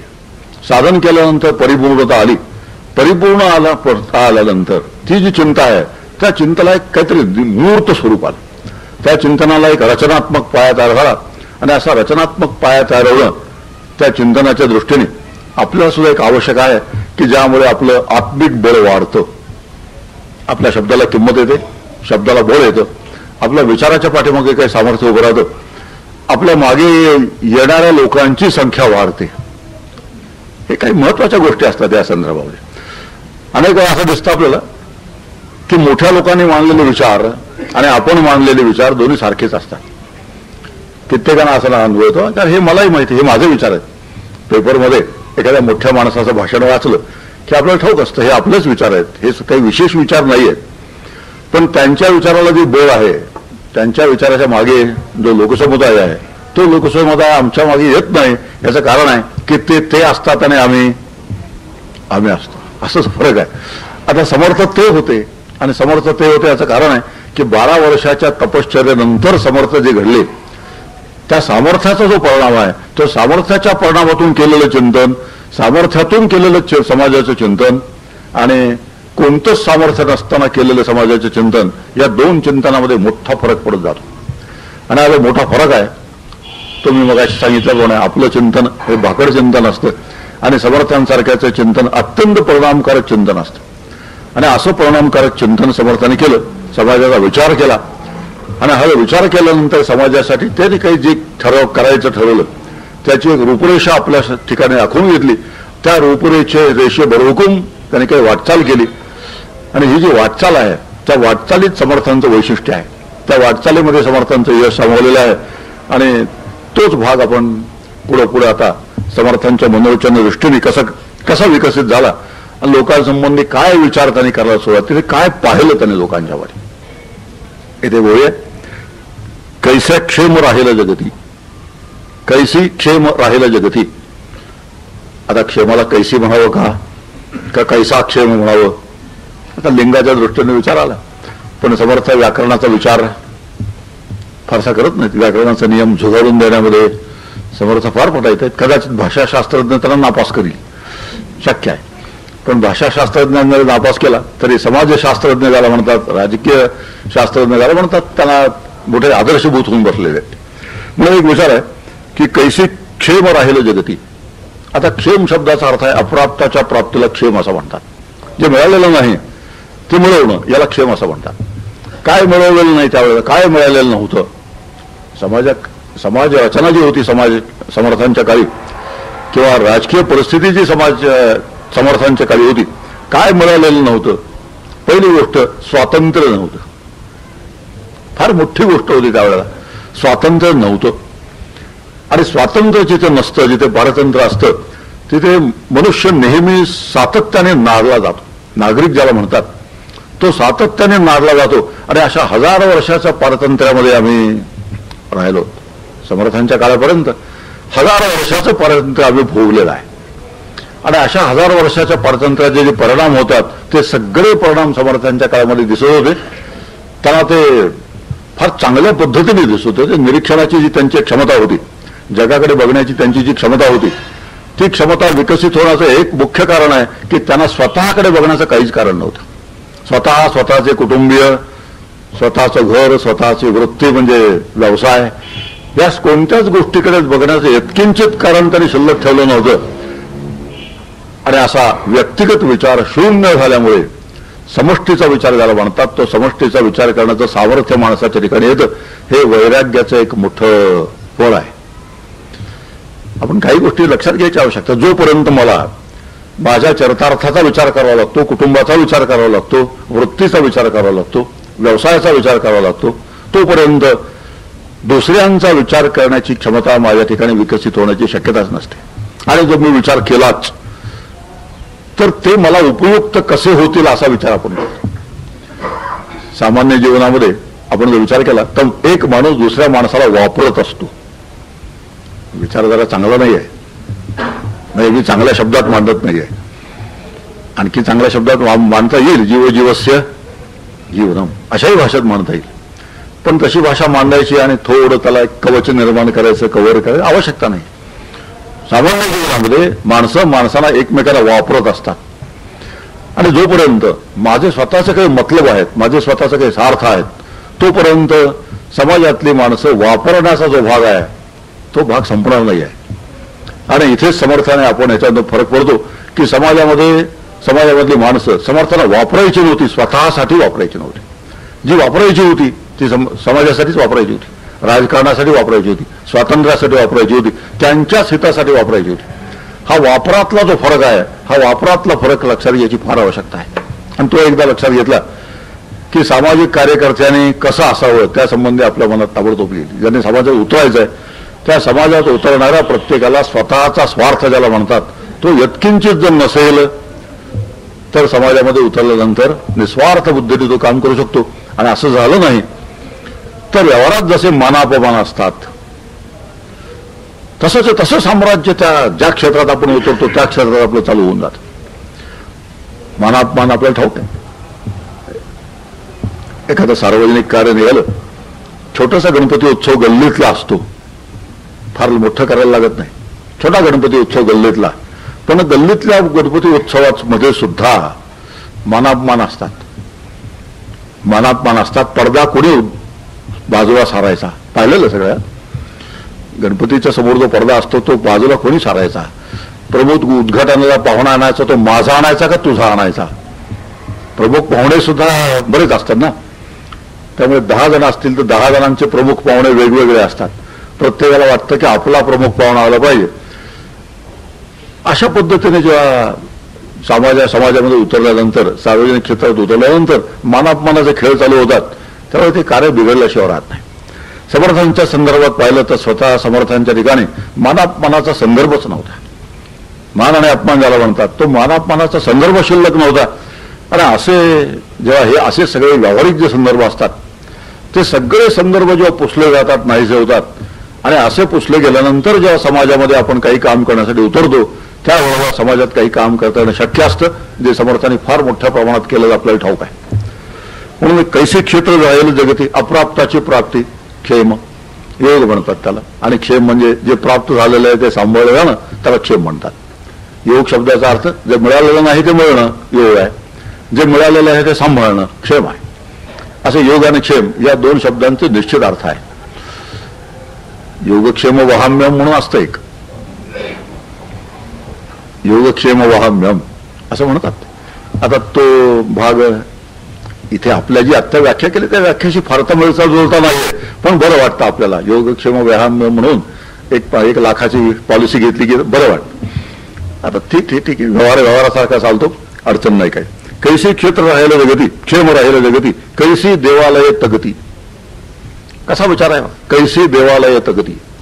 याचा अर्थ असा आहे की समाजामध्ये देवालय तगण्याची, देवालय टिकून राहण्याची आवश्यकता आहे. देवालय नावाची एक संस्था आहे, ती देवालय नावाची एक संस्था टिकून राहिली पाहिजे. कारण देवालयाच्या माध्यमातून लोकशिक्षण ज्याला म्हणतात तर लोकशिक्षणाचा एकच त्यावेळेला पर्याय होता किंवा एकच माध्यम उपलब्ध होतं लोकशिक्षणाचं, ते म्हणजे देवालय.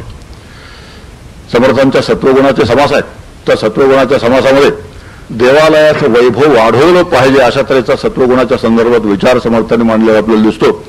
आणि याचं एकच कारण आहे की देवालयाच्या माध्यमातून लोकशिक्षण केलं जात असे त्या काळामध्ये, त्यामुळे देवालयाचं एक अपूर्व महत्व होतं. आणि हे अपूर्व महत्व समर्थांनी जाणलं होतं. आणि मग ते म्हणत होतं कैसी देवालय तगती. आणि असं म्हणण्याचं कारण झालं देवालय फुटण्याचा तो काळ होता. कुणी यावं आणि देवालय खोलून जावं अशा पद्धतीचा काळ होता. म्हणून एक कार्यक्रम, त्या कार्यक्रमाचा एक भाग की देवालय तगली पाहिजेत, देवालय बांधली गेली पाहिजेत. फुटलेली असतील तर ते जीर्णोद्धार ज्याला म्हणतात तो जीर्णोद्धार केला गेला पाहिजे. अशा तऱ्हेचा एक कार्यक्रम समर्थांनी त्यावेळी हातात घेतला आणि अनेक ठिकाणी तो कार्यक्रम त्यांनी प्रत्यक्ष अंमलात आणला. आणि एकच कारण आहे की लोकशिक्षणाचं ते माध्यम असावं म्हणून. देवालय नुसतं आमचं सुंदर दिसलं पाहिजे, त्यामध्ये सतत रोज नियमाने आरती होत असली पाहिजे हा एक विचार आहे, तो एक विचार महत्वाचा आहे, नाही असं नाही. पण केवळ ते सुंदर दिसणं आणि आरती नियमाने त्यात म्हटली जाणे हे काही देवालयाचं मुख्य काम नाही. मुख्य उद्दिष्ट आहे की ज्यामध्ये लोकशिक्षण झालं पाहिजे. आणि समर्थांसारख्या चाफळच्या ठिकाणी जे काही क्षेत्र तयार झालं आज, आणि त्या चाफळमुळे समर्थांनी जे कार्य उभं केलं, शिवथरगडीमध्ये जे कार्य उभं केलं, ते कार्य उभं केलं आपल्या लक्षात येईल की समर्थांच्या देवळाची जी कल्पना आहे त्या देवळाच्या कल्पनेमध्ये केवळ उत्सवाचं त्याला स्वरूप नाही, केवळ उपासनेचं त्याला स्वरूप नाही, तर लोकशिक्षणाचं त्याला स्वरूप आहे. आणि लोकशिक्षणाचं स्वरूप लक्षात घेऊन समर्थ म्हणतात कैसी देवालय तगती. कालपासून आपण विचार करतोय सुखाची विद्या, चरितार्थाची विद्या, सुखाची विद्या, सुखरूपत्वाची विद्या असं आपण काल वर्गीकरण करून घेतलं होतं. आणि त्या वर्गीकरणानुसार सुखानं जगायचं असेल तर शिक्षण द्यायला पाहिजे. आणि सुखानं जगण्याचं शिक्षण देण्याचं जे एक माध्यम आहे किंवा एक जागा आहे ती म्हणजे देवालय आहे. त्या काळात देवालय असेल. समर्थांचं आणखी एक वचन आहे उपासना करून या पुढे पुरविले पाहिजे चौकडे. आता उपासना पुढे करावी ही शब्दयोजनाच बरी मार्मिक आहे. उपासना पुढे करावी याचा अर्थ उपासनेचं निमित्त करून उपासनेच्या माध्यमातून संघटना तयार करावी, संघटना बांधावी आणि संघटना बांधून त्यांना लौकिक शिक्षण द्यावं हा उपासना पुढे करण्याचा एक भाग आहे. आणि समर्थ मोठे विचक्षण संत आहे. समर्थाला एक गोष्ट ठाऊक आहे की व्यक्तीला समाज लवकर मानायला तयार होत नाही, कारण व्यक्तिसंबंधी समाजामध्ये अनुकूल प्रतिकूल विचार होऊ शकतात. पण दैवतासंबंधी समाजामध्ये अनुकूल प्रतिकूल विचार व्हावंच नव्हता त्या काळी. आजची खात्री नाही.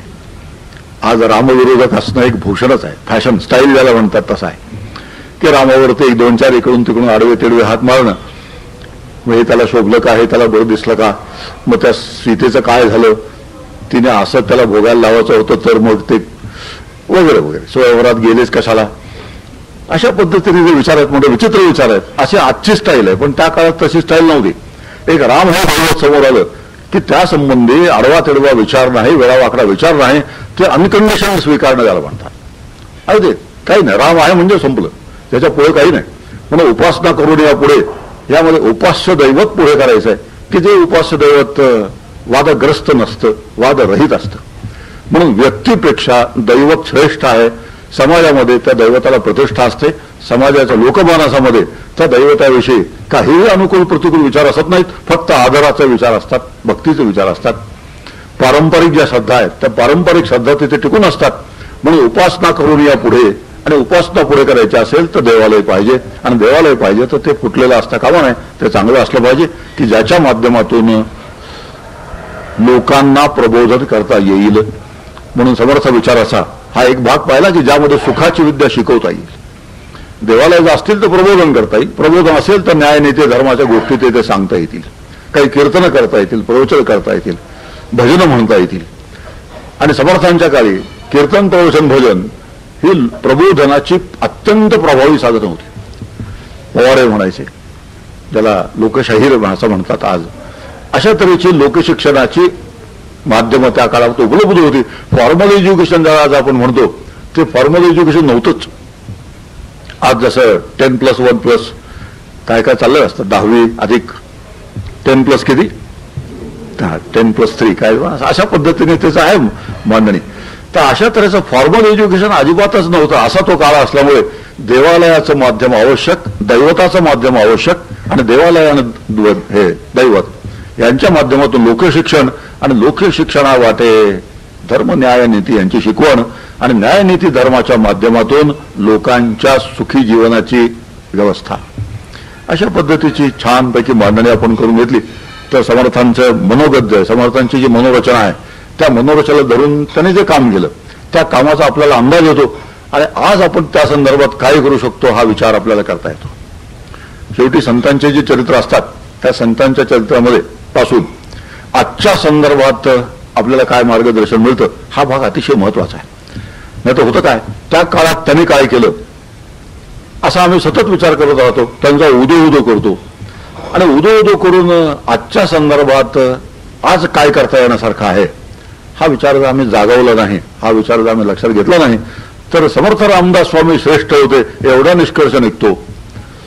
आणि एवढा निष्कर्ष काढण्याची तशी आवश्यकता नाही, कारण आमच्या निष्कर्षावर त्यांचं श्रेष्ठत्व अवलंबून नाही. मग आजचा जो संदर्भ आहे, आज आमची जी परिस्थिती आहे त्या परिस्थितीत आम्ही काय करू शकतो हा विचार करणं हा या खरोखर या सगळ्या चिंतनाचा हेतू आहे. आणि असा हेतू नसेल तर समर्थाने काय केलं, आमचे समर्थ असे होते, आमचे समर्थ तसे होते, आमचे तुकाराम महाराज येऊ होते, आमचे ज्ञानेश्वर महाराज ठेव होते. अशा पद्धतीने येऊ ठेव असे तसे यामध्ये जर आमचा वेळ जात असेल तर त्यापासून आमचा विशेष लाभ होण्याची शक्यता नाही. आज ह्या संदर्भात आज जर समर्थ असते तर त्यांनी काय केलं असतं हा एक विचार. आज जर समर्थ असते टेलिफोन वापरला असता की नाही, आता हा विचार आहे. टेलिफोन वापरला असता की नाही, जरूर वापरला असता. जीप वापरली असती की नाही, जरूर वापरली असते. हेलिकॉप्टर जरूर वापरले असते, का ओढ्यावर बसून गेले असते, असा आपण विचार केला तर कुठंतरी चालू जो संदर्भ आहे तो चालू संदर्भ आज ते असते तर काय झालं असतं असा विचार आम्ही करू शकलो.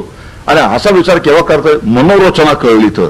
त्यांची मनोरचना अशी म्हणते, मग मनोरचनाचा जो विचार करतो मी तो त्या उद्देशाने. आता मनोरचनेचा त्याने ह्याच्यात रूपांतर कसं केलं, ज्याला ऍक्शन म्हणतात, प्रत्यक्ष कृतीमध्ये रूपांतर कसं केलं तो त्या काळाच्या संदर्भानुसार केलंय. पण मनोरचना आज जर त्यांची तशीच असेल, आज काय करतील असाही विचार आपल्याला करता येतो. आणि असा विचार केला तर समर्थांच्या मनोरचनाचा भाग आहे देश काळावर्तमाने. आजचा जो काळ आहे, आजची जी परिस्थिती आहे त्या आजच्या काळाच्या आजच्या परिस्थितीचा विचार करण्याची आवश्यकता आहे. आणि तो विचार केल्यानंतर मतदान शनिवार रविवार जोडून आलं तरी ट्रिपला न जाणं एवढं तरी निदान आपण काम करू शकतो. असं छोटे छोटे विचार आहेत. नाही तर शनिवारी मतदान आलं की रविवारी जोडून सुट्टी येते, शुक्रवारी संध्याकाळी सगळे आपापल्या ठिकाणी रवाना होतात. अनायासे 2 दिवस मिळालेले आहेत. आणि मग मतदान होतं 40%, 41%, 45% अशा तऱ्हेचं मतदान होतं. आणि अशा तऱ्हेचं मतदान झालं की लोकशाही ज्याला म्हणतात त्या लोकशाहीमध्ये कुठंतरी मोठा दोष निर्माण होऊन जातो. आणि त्याला असे जाऊ शकणारे लोक जास्त जबाबदार आहेत. आता म्हणजे कोणते मी बोलत नाही. अशा पद्धतीने शुक्रवारी संध्याकाळी जाऊ शकणारी जी मंडळी आहेत ती याला जास्त जबाबदारी आहेत. खेड्यातले लोक असं जाऊ शकत नाहीत शुक्रवारी संध्याकाळी, कारण त्यांना जाऊन काही करताच येत नाही. शुक्रवारी संध्याकाळी गेलं करणार काय, ते काही करता येत नाही, कारण तशा गाड्या नसतात, पैसे खर्च करायला नसतात. त्यामुळे लोकशाही कोणाच्या आधारावर आहे असा विचार केला तर आता समोर बसणाऱ्या स्वतःना कधी बरं नाही वाटणार. पण लोकशाही कोणाच्या आधाराने टिकून आहे याचं उत्तर दिलं तर ते त्यांच्या आधाराने टिकून आहे असं त्याचं उत्तर द्यावं लागेल. आणि याचं एकच कारण आहे, समर्थांची मनोरचना, ती समर्थांची मनोरचना देशकाळ वर्तमाने आपण चिंताग्रस्त होती म्हणे. कोणाची? हेच तर सतत उत्तर आहे त्यांची, समर्थ रामदास स्वामींची. असे त्यांची मनोरचना लक्षात घेण्याच्या उद्देशाने कैसे क्षेम राहिले जगती, कैसे देवालय तगती. याचा अर्थ असा आहे की आजही लोकशिक्षणाचे जे माध्यम आहेत ती लोकशिक्षणाची माध्यमं आजही टिकवून ठेवायची आवश्यकता आहे. जसे शामराव याबाबतीत फार जागरूक असतात. हे जे माध्यम आहे लोकशिक्षणाचं ते माध्यम टिकून राहिलं पाहिजे याविषयी जागरूक असतात फार. जरा संख्या कमी झाली येणाऱ्यांची की लगेच त्यांचा तपास सुरू होतो. का कमी झाली असतील माणसं, कोणामुळे कमी झाली असतील, कोणामुळे वाढतील, असे सगळे विचार करतात. आणि मग हे सगळं पुन्हा भरलेलं दिसलं की त्यांना वाटतं आहे हे आपलं माध्यम आता बरोबर आहे. आता ही जी जागरूकता आहे ही जागरूकता असण्याची, सांभाळण्याची आवश्यकता आहे. आणि ही जागरूकता एकतर्फी सांभाळली जात नाही, एकतर्फी सांभाळली जात नाही. दोन्ही बाजूने जर ती सांभाळली गेली तर लोकशिक्षणाचं जे जागा आहेत अशा तऱ्हेच्या त्या सर्व जागा चांगल्या टिकून राहतील आणि लोकशिक्षणासाठी अशी माध्यमं उपलब्ध राहून जातील. कैसी देवालय तगती, कैसे कुटुंब वत्सल लोक जगती, कोणीकडे जातील. हे आता एक मनोरचना आहे समर्थांची. ती मनोरचना असं सांगते की कुटुंब वत्सल माणसं सुखात राहिली पाहिजेत. आणि याचा अर्थ असा आहे की कुटुंब वत्सल असणं हे समर्थांच्या दृष्टीने अत्यंत आवश्यक आहे. कुटुंब टिकवून ठेवणं, ज्याला कुटुंब संस्था म्हणतात, ती कुटुंब संस्था सांभाळून ठेवणं, ती टिकवून ठेवणं हे समर्थांच्या दृष्टीने अतिशय आवश्यक आहे. आणि जेव्हा कुटुंब संस्था टिकवून ठेवायची असते तेव्हा कुटुंबातल्या सगळ्या घटकांनी काहीतरी सोडावं लागतं, काहीतरी स्वतःचं सोडावं लागतं. आणि काहीतरी स्वतःचं सोडल्याशिवाय म्हणजे कुठंतरी त्याग थोडाफार केल्याशिवाय, थोडंफार सोसल्याशिवाय कुटुंब संस्था टिकून राहू शकत नाही. आणि कुटुंब संस्था जर टिकून राहिलं नाही तर समाजाचा कणाच मुळात, सुखी समाजाचा कणाच मुळात कुटुंब संस्थाही आहे. आणि समजण्यासारखं आहे तुम्हाला आम्हाला सुद्धा. काही राष्ट्र आहेत अशी की जिथे कुटुंब संस्था अस्तित्वात नसल्यासारखी आहे. कुटुंबरहित पती पत्नी असतात. म्हणजे काय बोलावं तेवढं थोडंच आहे त्यांच्याविषयी, पण एक शब्दयोजना आहे कुटुंबरहित पती पत्नी. अशा पद्धतीचा विचार आज सगळ्या पाश्चात्य राष्ट्रामध्ये मोठा फोफवतोय. आणि असा जेव्हा विचार तिथे फोफवतो तेव्हा ती मुलं असतात, त्या मुलांचं काय होत असेल, त्या मुलांना आधार कोणाचा वाटत असेल, आणि अशा आधाररहित जी मुलं असतील ती काय करत असतील, त्यांचं काय होत असेल, समाजामध्ये कशी वावरत असतील, समाजामध्ये काय काय काय करत असतील ते, हा सगळा विचार पाश्चात्य संस्कृतीत आपल्याला पाहायला मिळतो. तोच विचार आज आमच्याकडे सुद्धा करण्याची वेळ कुटुंबात असूनही एवढ्यावर थांबतो. कारण काही वेळेला वाक्यप्रयोग अर्ध्यावर सोडून देण्यातच मोठं कौतुक असतं. म्हणून कुटुंब संस्थेचा एक विचार सातत्याने समर्थांच्या मनामध्ये आहे. आणि त्यांच्या मनोरचनाचा एक भाग आहे की कैसे कुटुंब वत्सल लोक जगती. मोठी काळजी आहे त्यांना की कुटुंब वत्सल लोक जगले पाहिजेत. याचा अर्थ कुटुंब संस्था टिकून राहिली पाहिजे. आणि कुटुंब संस्था टिकून राहायची असेल तर कौटुंबिक सामंजस्य चांगलं पाहिजे. मोठा शब्द झाला कौटुंबिक सामंजस्य. आणि ते कौटुंबिक सामंजस्य सर्व कुटुंबाच्या घटकावरती अवलंबून आहे. आणि ते जे घटक आहेत ते कुठंतरी प्रत्येकाची त्यागाची, थोडी तरी त्यागाची तयारी पाहिजे, थोडी तरी त्यागाची. याचा अर्थ आपल्या स्वभावाला मुरड घालण्याची, आपल्या आशा आकांक्षांना मुरड घालण्याची, आपल्या महत्वाकांक्षांना कुठंतरी मुरड घालण्याची तयारी असल्याशिवाय कुटुंब संस्था टिकवणं अशक्य गोष्ट आहे. आणि ही जी समर्थांची मनोरचना आपण लक्षात घेतली तर समाज जीवन सुखी राहण्यासाठी कुटुंब संस्था प्रबळ राहण्याची आवश्यकता आहे हा समर्थांचा विचार आपल्याला येईल. आणि आजच्या संदर्भात आम्ही त्यासाठी काय केलं पाहिजे हाही विचार आमच्या समोर येईल. नेमकं आपण काय करायचं हा विचार काय इथे मांडण्यासारखा नाही, तो तपशिलाचा भाग आहे. एक तत्वदृष्टीने असं आपण म्हणू शकतो की कुटुंब संस्था सांभाळली पाहिजे, यात यत्किंचित वाद नाही. तो सांभाळण्यासाठी ज्याने त्याने आपापल्या परिस्थितीनुसार कशी सांभाळावी, कुटुंबाच्या घटकांचा विचार करून, त्यांच्या स्वभावांचा विचार करून, कुटुंबाच्या गरजांचा विचार करून, ज्याने त्याने आपापली कुटुंब संस्था, कुटुंब कसं टिकवावं हा विचार करावा. आणि हे समर्थांचं भक्त असल्याचं हे लक्षण आहे. परमार्थामध्ये एक अत्यंत मोठा विरोधाभास दिसतो की आम्ही कोणाचं तरी भक्त असतो खरे, पण ज्यांचे आपण भक्त असतो त्यांचे जे विचार असतात त्या विचारांपासून जर आपली सतत फारकत असेल तर आम्ही त्यांचे भक्त असण्यात काहीच अर्थ नाहीये. त्यांचे आम्ही भक्त असण्यामध्ये काही अर्थ नाहीये जर त्यांच्या विचारांपासून फारकत असेल तर. जर त्यांची मनोरचना आम्हाला समजली नाही आणि ती मनोरचना आमच्या हिताची आहे ते आमच्या लक्षात आलं नाही तर आम्ही त्यांचे भक्त आहोत हे म्हणून गेला कितीसं मूल्य असेल हा ज्याचा त्याने विचार करण्यासारखा आहे. मग मी जर समर्थांचा भक्त असेल तर समर्थांच्या मनोगताप्रमाणे वागण्याचा मी जास्तीत जास्त प्रयत्न करणं हे माझं काम आहे. तर मी समर्थांचा भक्त आहे असं म्हणून घेणं ठीक आहे. आणि असं नसेल तर एका भावनिक पातळीवरती फक्त आम्ही राहतो. समाजामध्ये भावनिक पातळीवर राहणाऱ्यांची संख्या फार मोठी आहे. 3 पातळ्या असतात. एक भावनिक पातळी असते, एक बौद्धिक पातळी असते आणि तिसरी अनुभवाची पातळी असते. 3 पातळ्यांवरती परमार्थ घडत असतो. परमार्थ त्याला म्हणतात तो सिद्ध असतो. भावनिक पातळीवर जगणाऱ्यांची संख्या फार मोठी.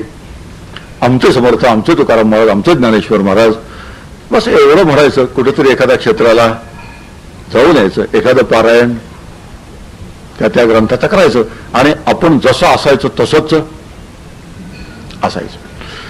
अशा पद्धतीने एक पातळी आहे. क्षणभर भावना उचंबळून येतात निर्विवाद गोष्ट आहे. समर्थांचं नाव काढल्याबरोबर गडावर गेल्यानंतर, घरीत गेल्यानंतर भावना उचंबळून येतात, त्यात वादच नाहीये. पण स्थलत्याग होता सवयीची जाते ती भावनाच असते शेवटी. आणि भावना नेहमी अस्थिर असते असा नियम आहे. भाव स्थिर असतो, भावना नेहमी अस्थिर असते. मग भावना निर्माण होते. भावनेच्या पातळीवर जगणाऱ्यांची संख्या फार आहे. पण दुसरी पातळी बुद्धीची, आणि बुद्धीच्या पातळीवर जगायचं असेल तर समर्थांचे विचारच समजावून घ्यायची आवश्यकता आहे. समर्थांची मनोरचना समजावून घेण्याची आवश्यकता आहे. आणि ती समजावून घेतल्यानंतर त्या मनोरचने बरहुकूम प्रत्यक्ष जगण्याची, प्रत्यक्ष जीवना त्या पद्धतीने घालवण्याची आवश्यकता आहे. त्याला म्हणतात बौद्धिक पातळीवर. आणि असं जर आपल्याला साधलं, बौद्धिक पातळीवर जर आपल्याला जगता आलं तर अनुभवाची पातळी ज्याला म्हणतात मग ती फारशी दूर असत नाही. पण 3 पातळींपैकी जास्त भावनिक पातळीवर राहणाऱ्यांची संख्या बरीच मोठी असते. पादुका आल्या, गर्दी झाली मोठी, नमस्कार केले, तामन भरून गेलं नाण्याने, 1 रुपया 2 रुपयाच्या नाटाने, फुलांनी समर्थांची तसबीर झाकली गेली. हे सगळं झालं. पण नंतर घरी गेल्यावर काय? घरी गेल्यावर काही नाही. भावनिक पातळीवरचं जीवन आहे. तर लक्षामध्ये माणसं भावनिक पातळीवर जगत असतात. बौद्धिक पातळीवर आणि समर्थांची मागणी आहे, बुद्धी दे रघुनायका. इतका बुद्धिप्रधान असलेले संत आहेत, इतके बुद्धिप्रधान असलेले संत आहेत. आणि इतके बुद्धिप्रधान संत असताना भावनिक पातळीवर आम्ही राहत असू तर समर्थांच्या विचारांचं कुठंतरी आमची फारकत झालेली आहे यात शंका बाळगायची गरज नाही. म्हणून दुसरी पातळी, बौद्धिक पातळी, ती मनोरचना समजावून घ्यायची पातळी आहे. कैसे कुटुंब वत्सल लोक जगती कोणीकडे जातील हे अशा तऱ्हेचा विचार आहे. जरी कुटुंब संस्था टिकली नाही, ते कुटुंब वत्सल लोक जर जगले नाहीत चांगल्या पद्धतीने तर अस्ताव्यस्त व्यवस्था समाजाची होऊन जाईल. आणि एकदा समाज अस्ताव्यस्त झाला की या समाजाला कोणीही वाली उरणार नाही. त्या समाजात संघटना स्थापन करणं अशक्य होऊन जाईल जर कुटुंब संस्था मोडली तर. अशा तऱ्हेचं विचार. काय स्थिती पाहिली जाणे, अन्न मिळे ना खायला, अशा तऱ्हेचे होय. त्या करंटाला परमार्थ कायचा, लांब राहिली गोष्ट फार. ज्याला अन्न वस्त्र निवाराची धर व्यवस्था नाही त्यांनी परमार्थाच्या गप्पा मारू नये अशा तऱ्हेच्या स्पष्ट शब्दात सांगणारे समर्थ एक संत आहे. अन्न वस्त्र निवाराची जी बेसिक गरज आहे, मूलभूत गरज आहे, ती जिथे पूर्ण होत नाही तिथे परमार्थाच्या गप्पा सांगू नयेत अशा तऱ्हेचा स्पष्ट विचार समर्थ मांडतात. आणि असा स्पष्ट विचार मांडावा लागतो याचं कारण आहे की अशी समजूत आहे आमची आहे की दारिद्र्यामध्ये परमार्थ फुलतो आणि खोलतो अशी एक आमची समजूत आहे. तसं फुलतो आणि खोलतो अशी प्रमाण सुद्धा. आता याचं उत्तर बरोबर आपल्याला मिळालं तर दारिद्र्यामुळे फुललेलं नाही, तो दारिद्र्य असून फुललेला आहे. ही शब्दयोजना आपण लक्षात घेतलं. एकनाथ महाराजांचा जो परमार्थ आहे तो श्रीमंतीमुळे फुलला का श्रीमंती असून फुलला? आपल्याला लगेच उत्तर देत आहे श्रीमंती असून जाहीरदारच आहे. म्हणजे श्रीमंती असून तो फुलला परमार्थ. यांचा दारिद्र्य असून फुलला, दारिद्र्यामुळे फुलला नाही किंवा श्रीमंतीमुळे फुललेला नाही. तर दारिद्र्य आणि श्रीमंती याचा परमार्थ खुलण्याशी आणि फुलण्याशी काहीही संबंध नाही. हे एकदा नक्की जर झालं तर दारिद्र्य असलं म्हणून काय झालं, त्यांचा जर फुलला तर आमचा का फुलू नाही, म्हणजे तुमचा, आमचा नव्हे. तुमच्या शब्दाचा अर्थ जे दरिद्री आहेत त्यांना उद्देशून अशा पद्धतीचा भाषण करायला फार सोपं असतं. अहो त्यांचा फुलला मग तुमचा का फुलू नये, अशा तऱ्हेचे जे विचार आहेत त्या अशा तऱ्हेचे विचार समर्थांना मुळीच मंजूर नाहीत. ते म्हणतात ह्या काही मूलभूत गरजा आहेत समाजाच्या, अन्न वस्त्र निवारा, आणि त्या मूलभूत गरजा भागल्याच पाहिजेत. आणि असं जिथे भागत नाहीत त्याला म्हणतात समर्थ करंट आहे. आणि असा करंटपण समर्थांना अजिबात मंजूर नाही. करंटेपण अजिबात मंजूर नाही, दारिद्र्य मंजूर नाही, अज्ञान मंजूर नाही. समर्थांची खासियत आहे की करंटेपण अजिबात मान्य नाही, दारिद्र्य मान्य नाही, अज्ञान मान्य नाही, भोळेपणा मान्य नाही, मूर्खपणा मान्य नाही. यातली एकही गोष्ट समर्थांना मान्य नाही. समाजातला प्रत्येक घटक चतुर असला पाहिजे, चातुर्य लक्षण चतुर असला पाहिजे. आणि चातुर्य हवं असेल तर तिथे ज्ञान पाहिजे, चातुर्य हवं असेल तिथे बहुश्रुतपणा पाहिजे, चातुर्य हवं असेल श्रवण पाहिजे, चातुर्य हवं असेल शिक्षण पाहिजे. या सगळ्या गोष्टी पाहिजे. अनालस्य. समर्थांचा मोठ्यात मोठा वैरी कोण असेल तर आळस. संतांना वैरी नसतो, पण समर्थांना वैरी आहे अशी जर कल्पना केली तर समर्थांचा सर्वात मोठा वैरी आळस आहे. आणि अशी कल्पना करूया आपण की आळस नावाचा जो एक अवतार जन्माला आला, आळस नावाचा अवतार जर या महाराष्ट्रामध्ये आला तर तो एक 3-4 ठिकाणं लांब ठेवील. सज्जनगडपासून लांब राहील, शिवतरगडीतून लांब राहील, चाफळपासून तो लांब राहील. अशा पद्धतीचा आपण त्यांच्या संदर्भात विचार करू शकतो की इतका आळसाचा महामोठा वैरी असेल ते कोण समर्थ रामदास स्वामी. आता ह्याचा जर आम्ही बरोबर विचार केला तर वाया जाऊ नये एक क्षण सुद्धा वाया घालवता कामा नये. आजच्या संदर्भात आपण हे पण लक्षात ठेवू. आणि हे लक्षात ठेवलं की मग परमार्थाला वेळ मिळत नाही ही अडचण जी आहे, किंवा सार्वजनिक कार्याला वेळ देता येत नाही ही जी अडचण आहे, ही अडचण कुठंतरी आमच्या मनाचं दौर्बल्य सुचवणारी अडचण आहे. या ज्या अडचणी आहेत अशा तऱ्हेच्या आमच्या मनाचं दौर्बल्य सुचवणाऱ्या अडचणी आहेत. हे विचार करण्याचं एकच कारण आहे. आता हे जे विचार मांडतो त्याचं एकच कारण आहे की समर्थांचं 2 अंगात जर आपण हे पाहिलं, शिक्षा जर तत्वज्ञान पाहिलं, 2 अंगाने असलेलं त्यांचं शिकवण पाहिली. एक व्यवहार किंवा ज्याला आपण काल शब्द वापरला होता कोणता, अभ्युदय, आणि दुसरा निःश्रेयस. समर्थांच्या बाबतीत तर हे 2 शब्द लक्षात ठेवण्याची अतिशय आवश्यकता आहे, फार मोठी आवश्यकता आहे. कारण दोन्हीचा परिपूर्ण विचार समर्थ रामदास स्वामींनी करून ठेवलेला आहे. बाकीच्या ठिकाणी एकाचा परिपूर्ण विचार सापडेल पण दुसऱ्याचा विचार त्या मानाने फारच बेताबेताने, अतिशय बेताबेताने केलेला सापडेल. पण समर्थ रामदास स्वामींनी दोन्हींचा परिपूर्ण विचार केलेला आहे. आणि परिपूर्ण विचार त्याने जर केला असेल तर आपण सुद्धा परिपूर्ण विचार करण्याची आवश्यकता आहे. म्हणून अन्न मिळेना खायला ही जी परिस्थिती आहे त्या कारण त्याला परमार्थ कसा, ही जी परिस्थिती आहे ती परिस्थिती असता कामा नये. आजच्या संदर्भात दारिद्र्य रेषेखाली कुणीही असता कामा नये. पर कॅपिटा इन्कम नवा संदर्भ आहे, ग्रॉस नॅशनल प्रोड्यूस नवीन संदर्भ आहे. आता नवीन संदर्भ आहेत, नवीन शब्द आहेत, नवीन संकल्पना आहेत. मग ठीक आहे, आजच्या संदर्भात त्या आपण वापरायच्या, त्यांचा उपयोग करून घ्यायचा आणि त्यातून प्रगती ज्याला म्हणतात ती प्रगती कशी साधता येईल याचा विचार करायचा. म्हणून आजचे जे संदर्भ आहेत नवीन, दारिद्र्य रेषेखाली कुणीही असता कामा नये हा आजचा संदर्भ आहे. आणि राजकारणी मंडळीने दारिद्र्य रेषेखाली कुणीही असणार नाही अशा तऱ्हेची नुसती घोषणा हटावं होत नाही तर प्रत्यक्ष कृती ज्याला म्हणतात ती कृती पाहिजे. आणि अशी कृती असेल तर तुमच्या आमच्या सर्वांच्या सहकार्याची त्याला गरज असते. सहकार्याची मोठी गरज असते तुमच्या आमच्या सर्वांच्या. आणि तुमच्या आमच्या सहकार्याची गरज असा, त्याचा अर्थ असा आहे की आपलं जे सरकारला देणं असतं ते नीट आली, आपली जबाबदारी आली. सरकारला जे आपलं काही देणं असतं ते नीट दिलं पाहिजे. आणि जिथे कमीत कमी खर्च करा असं सांगितलंय तिथे कमीत कमी खर्च केला पाहिजे. उदाहरण सांगतो, सरकार टाहो फोडून सांगतंय पेट्रोल वाचवा, टाहो फोडून सरकार सांगतं पेट्रोल वाचवा. आता एवढं जरी कमीत कमी करता आलं आपल्याला तरी सुद्धा थोडीशी मदत केल्यासारखं होईल की नाही? माझ्या परीने थोडीशी मदत केल्यासारखं होईल का? होणार नाही. माझ्यापासून सुरुवात आहे. नाही तर मी गाड्या घेऊन वाटेल तसा फिरेन, तुम्ही मात्र अशा पद्धतीचा विचार नाही. छोटा तपशील सांगितला, मोठे मोठे तपशील पुष्कळ आहे, पण छोटासा तपशील सांगितला. आपलं जे देणं आहे ते द्यावं आणि जिथे कमी खर्च करा असं म्हटलंय त्या ठिकाणी कमी खर्च करावा. एवढं जर केलं आपण आपल्या सामर्थ्याच्या मर्यादेमध्ये तर गरिबी हटावला आपण थोडासा हातभार लावल्यासारखा होणार, थोडासा किंचित हातभार.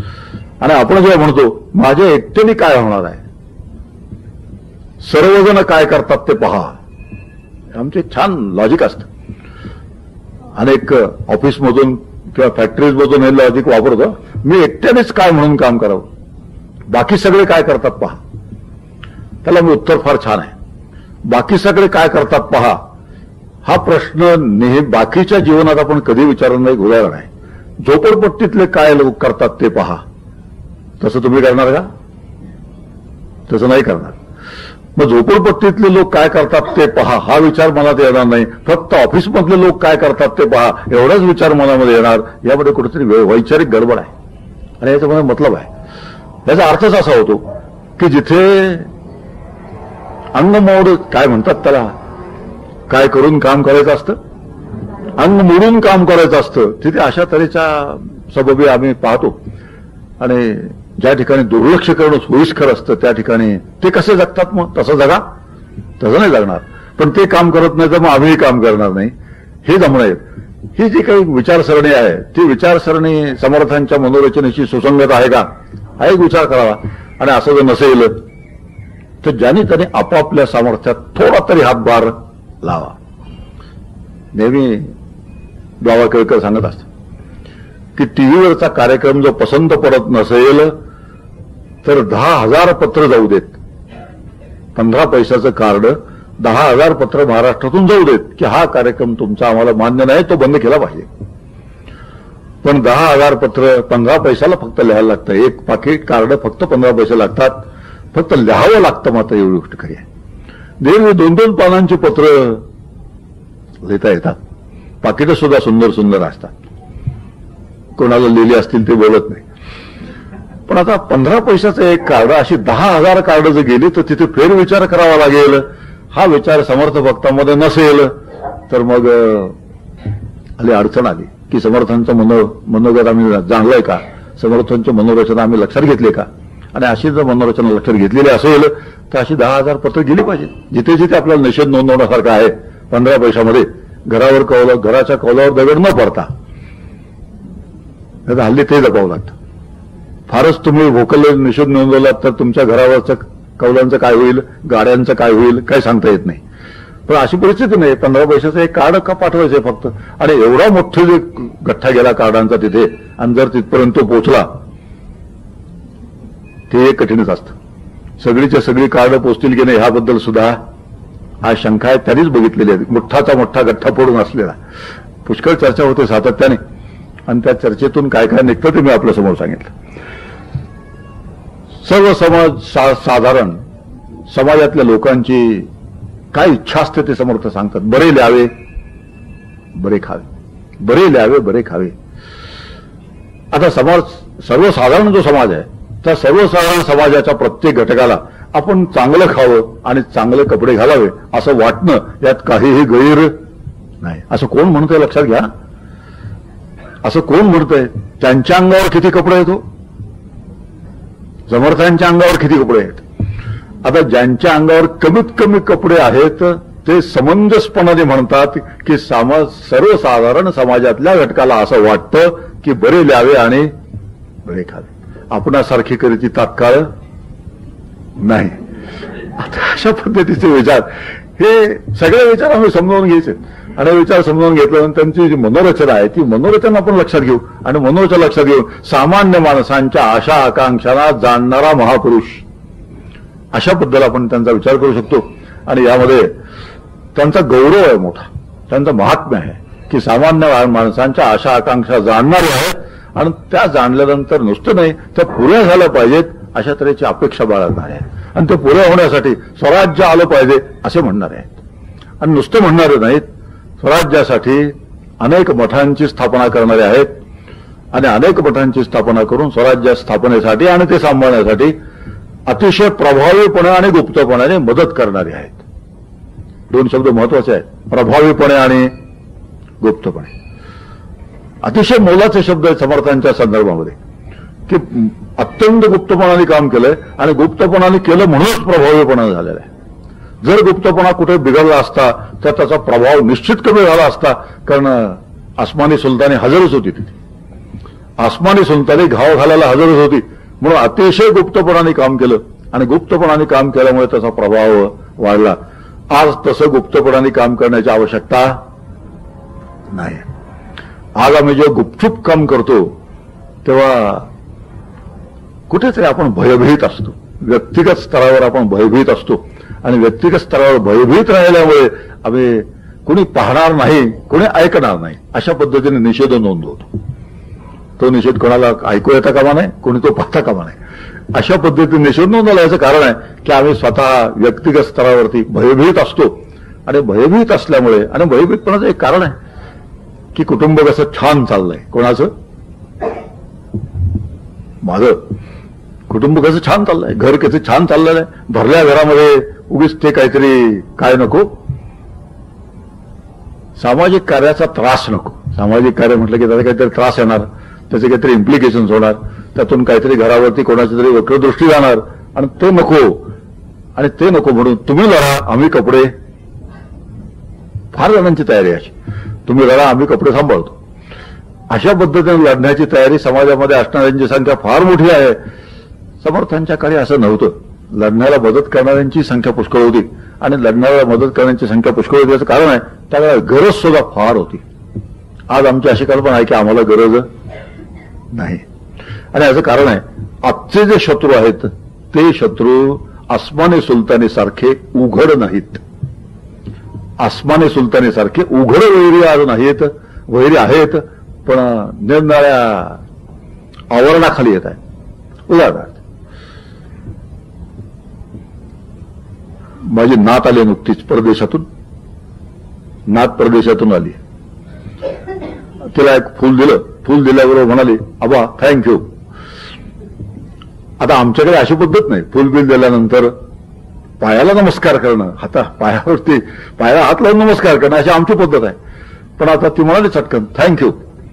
असं जेव्हा ती थँक्यू म्हणते, गुड मॉर्निंग म्हणते, त्यावेळेला हे एक आक्रमण आहे. कोणाचं? त्या संस्कृती आक्रमण म्हणूया. आता हा जो संस्कृती आक्रमणाचा एक वैरी आहे तो छुपा आहे का आसमानी सुलतानी सारखा उघड आहे? याचा विचार केला तर हा छुपा आहे. आणि हा छुपा असल्यामुळे आपल्याला नकळत हा पोखरणार आहे.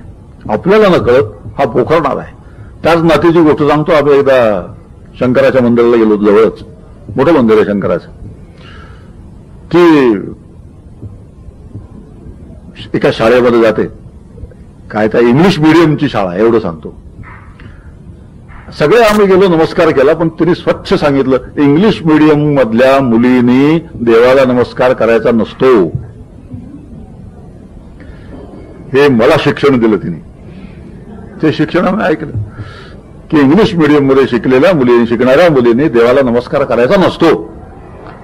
आता हा जो विचार आहे आसमानी सुलतानी आहे, छुपी आहे का उघड आहे?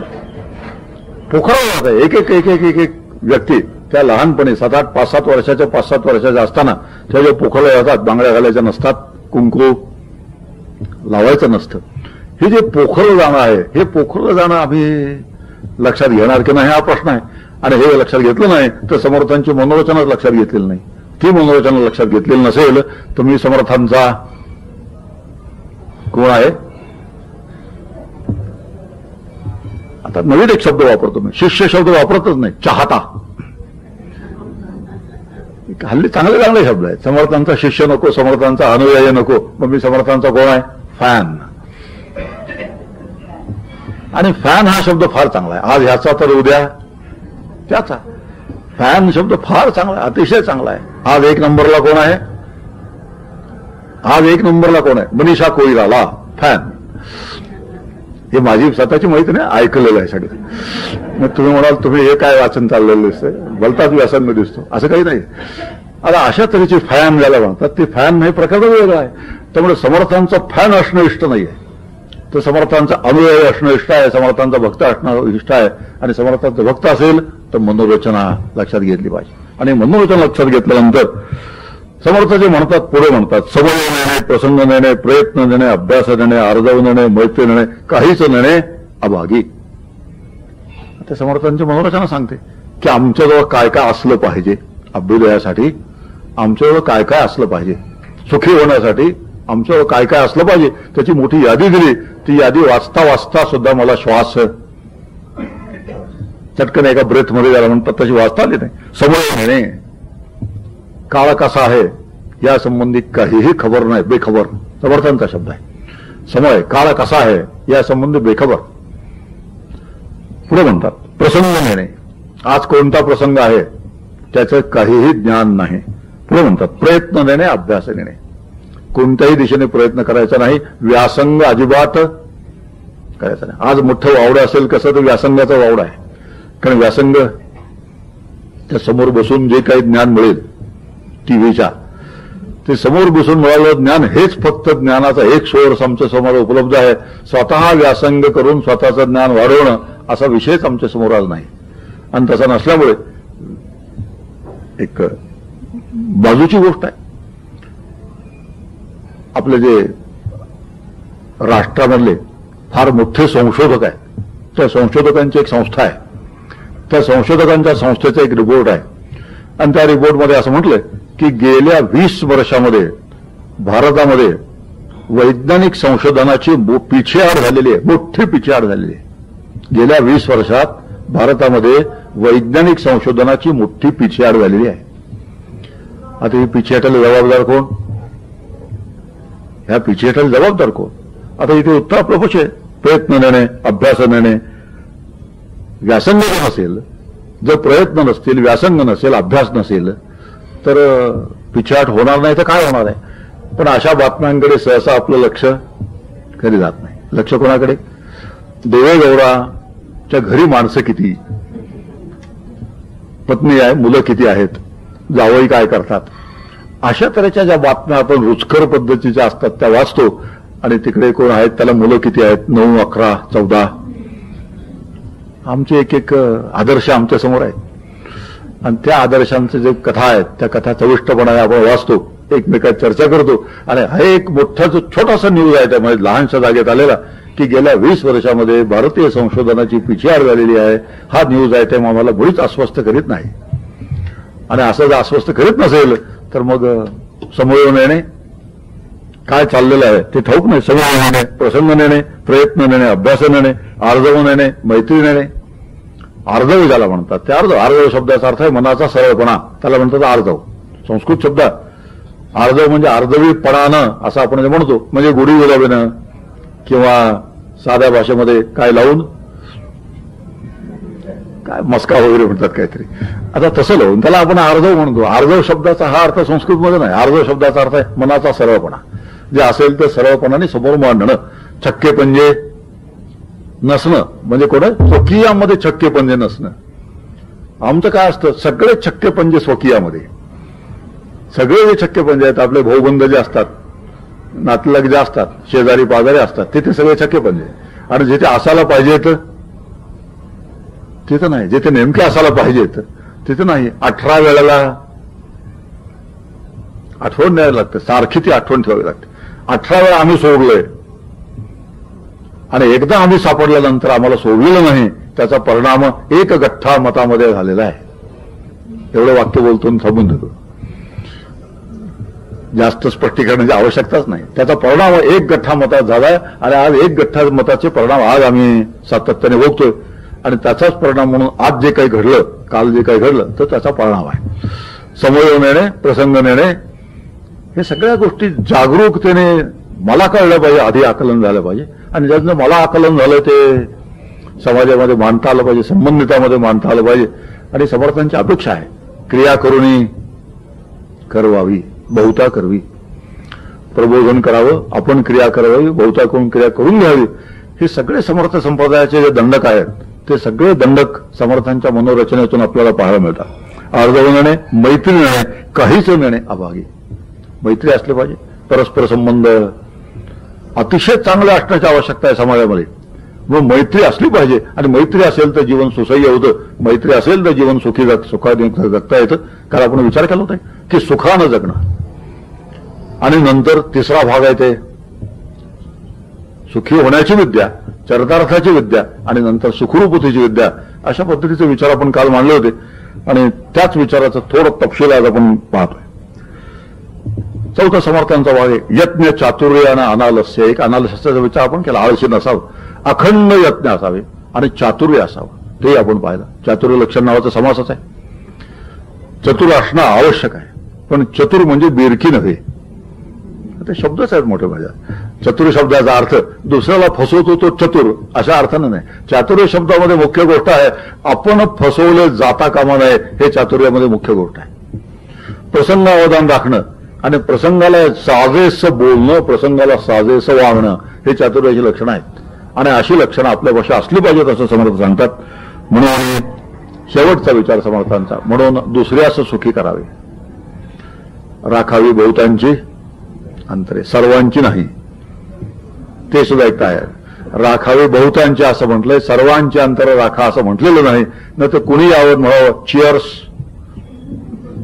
बहुतांची अंतरे राखावी, किती सोपं होऊन जाईल. अशा पद्धतीचे विचार समर्थ मानत नाही. राखावी बहुतांच्या शब्दाचा अर्थ जास्तीत जास्त लोकांचे अंतरंग सांभाळण्याचा प्रयत्न करावा, पण सर्वांची नाही. कारण सर्वांचे अंतःकरण कोणाला सांभाळता येणं अशक्य आहे, अशक्य आहे. म्हणून एक मोठा त्याला म्हणतात थमरूल, की राखावी बहुतांची अंतरे, हा थमरूल आहे. आणि असं सर्वांनी एकमेकांना जर सांभाळून घेत गेलं, सर्वांना प्रसन्न ठेवत गेलं, तर सामाजिक सौख्य नावाची गोष्ट आहे ती अजिबात दूर नसते. धर्मासंबंधी समर्थांना बोलायचं काय करावं. समर्थ म्हणतात धर्मरक्षणासाठी काय काय करावं. मुलुख बळवावा की बुडवावा, धर्मरक्षणा करणे.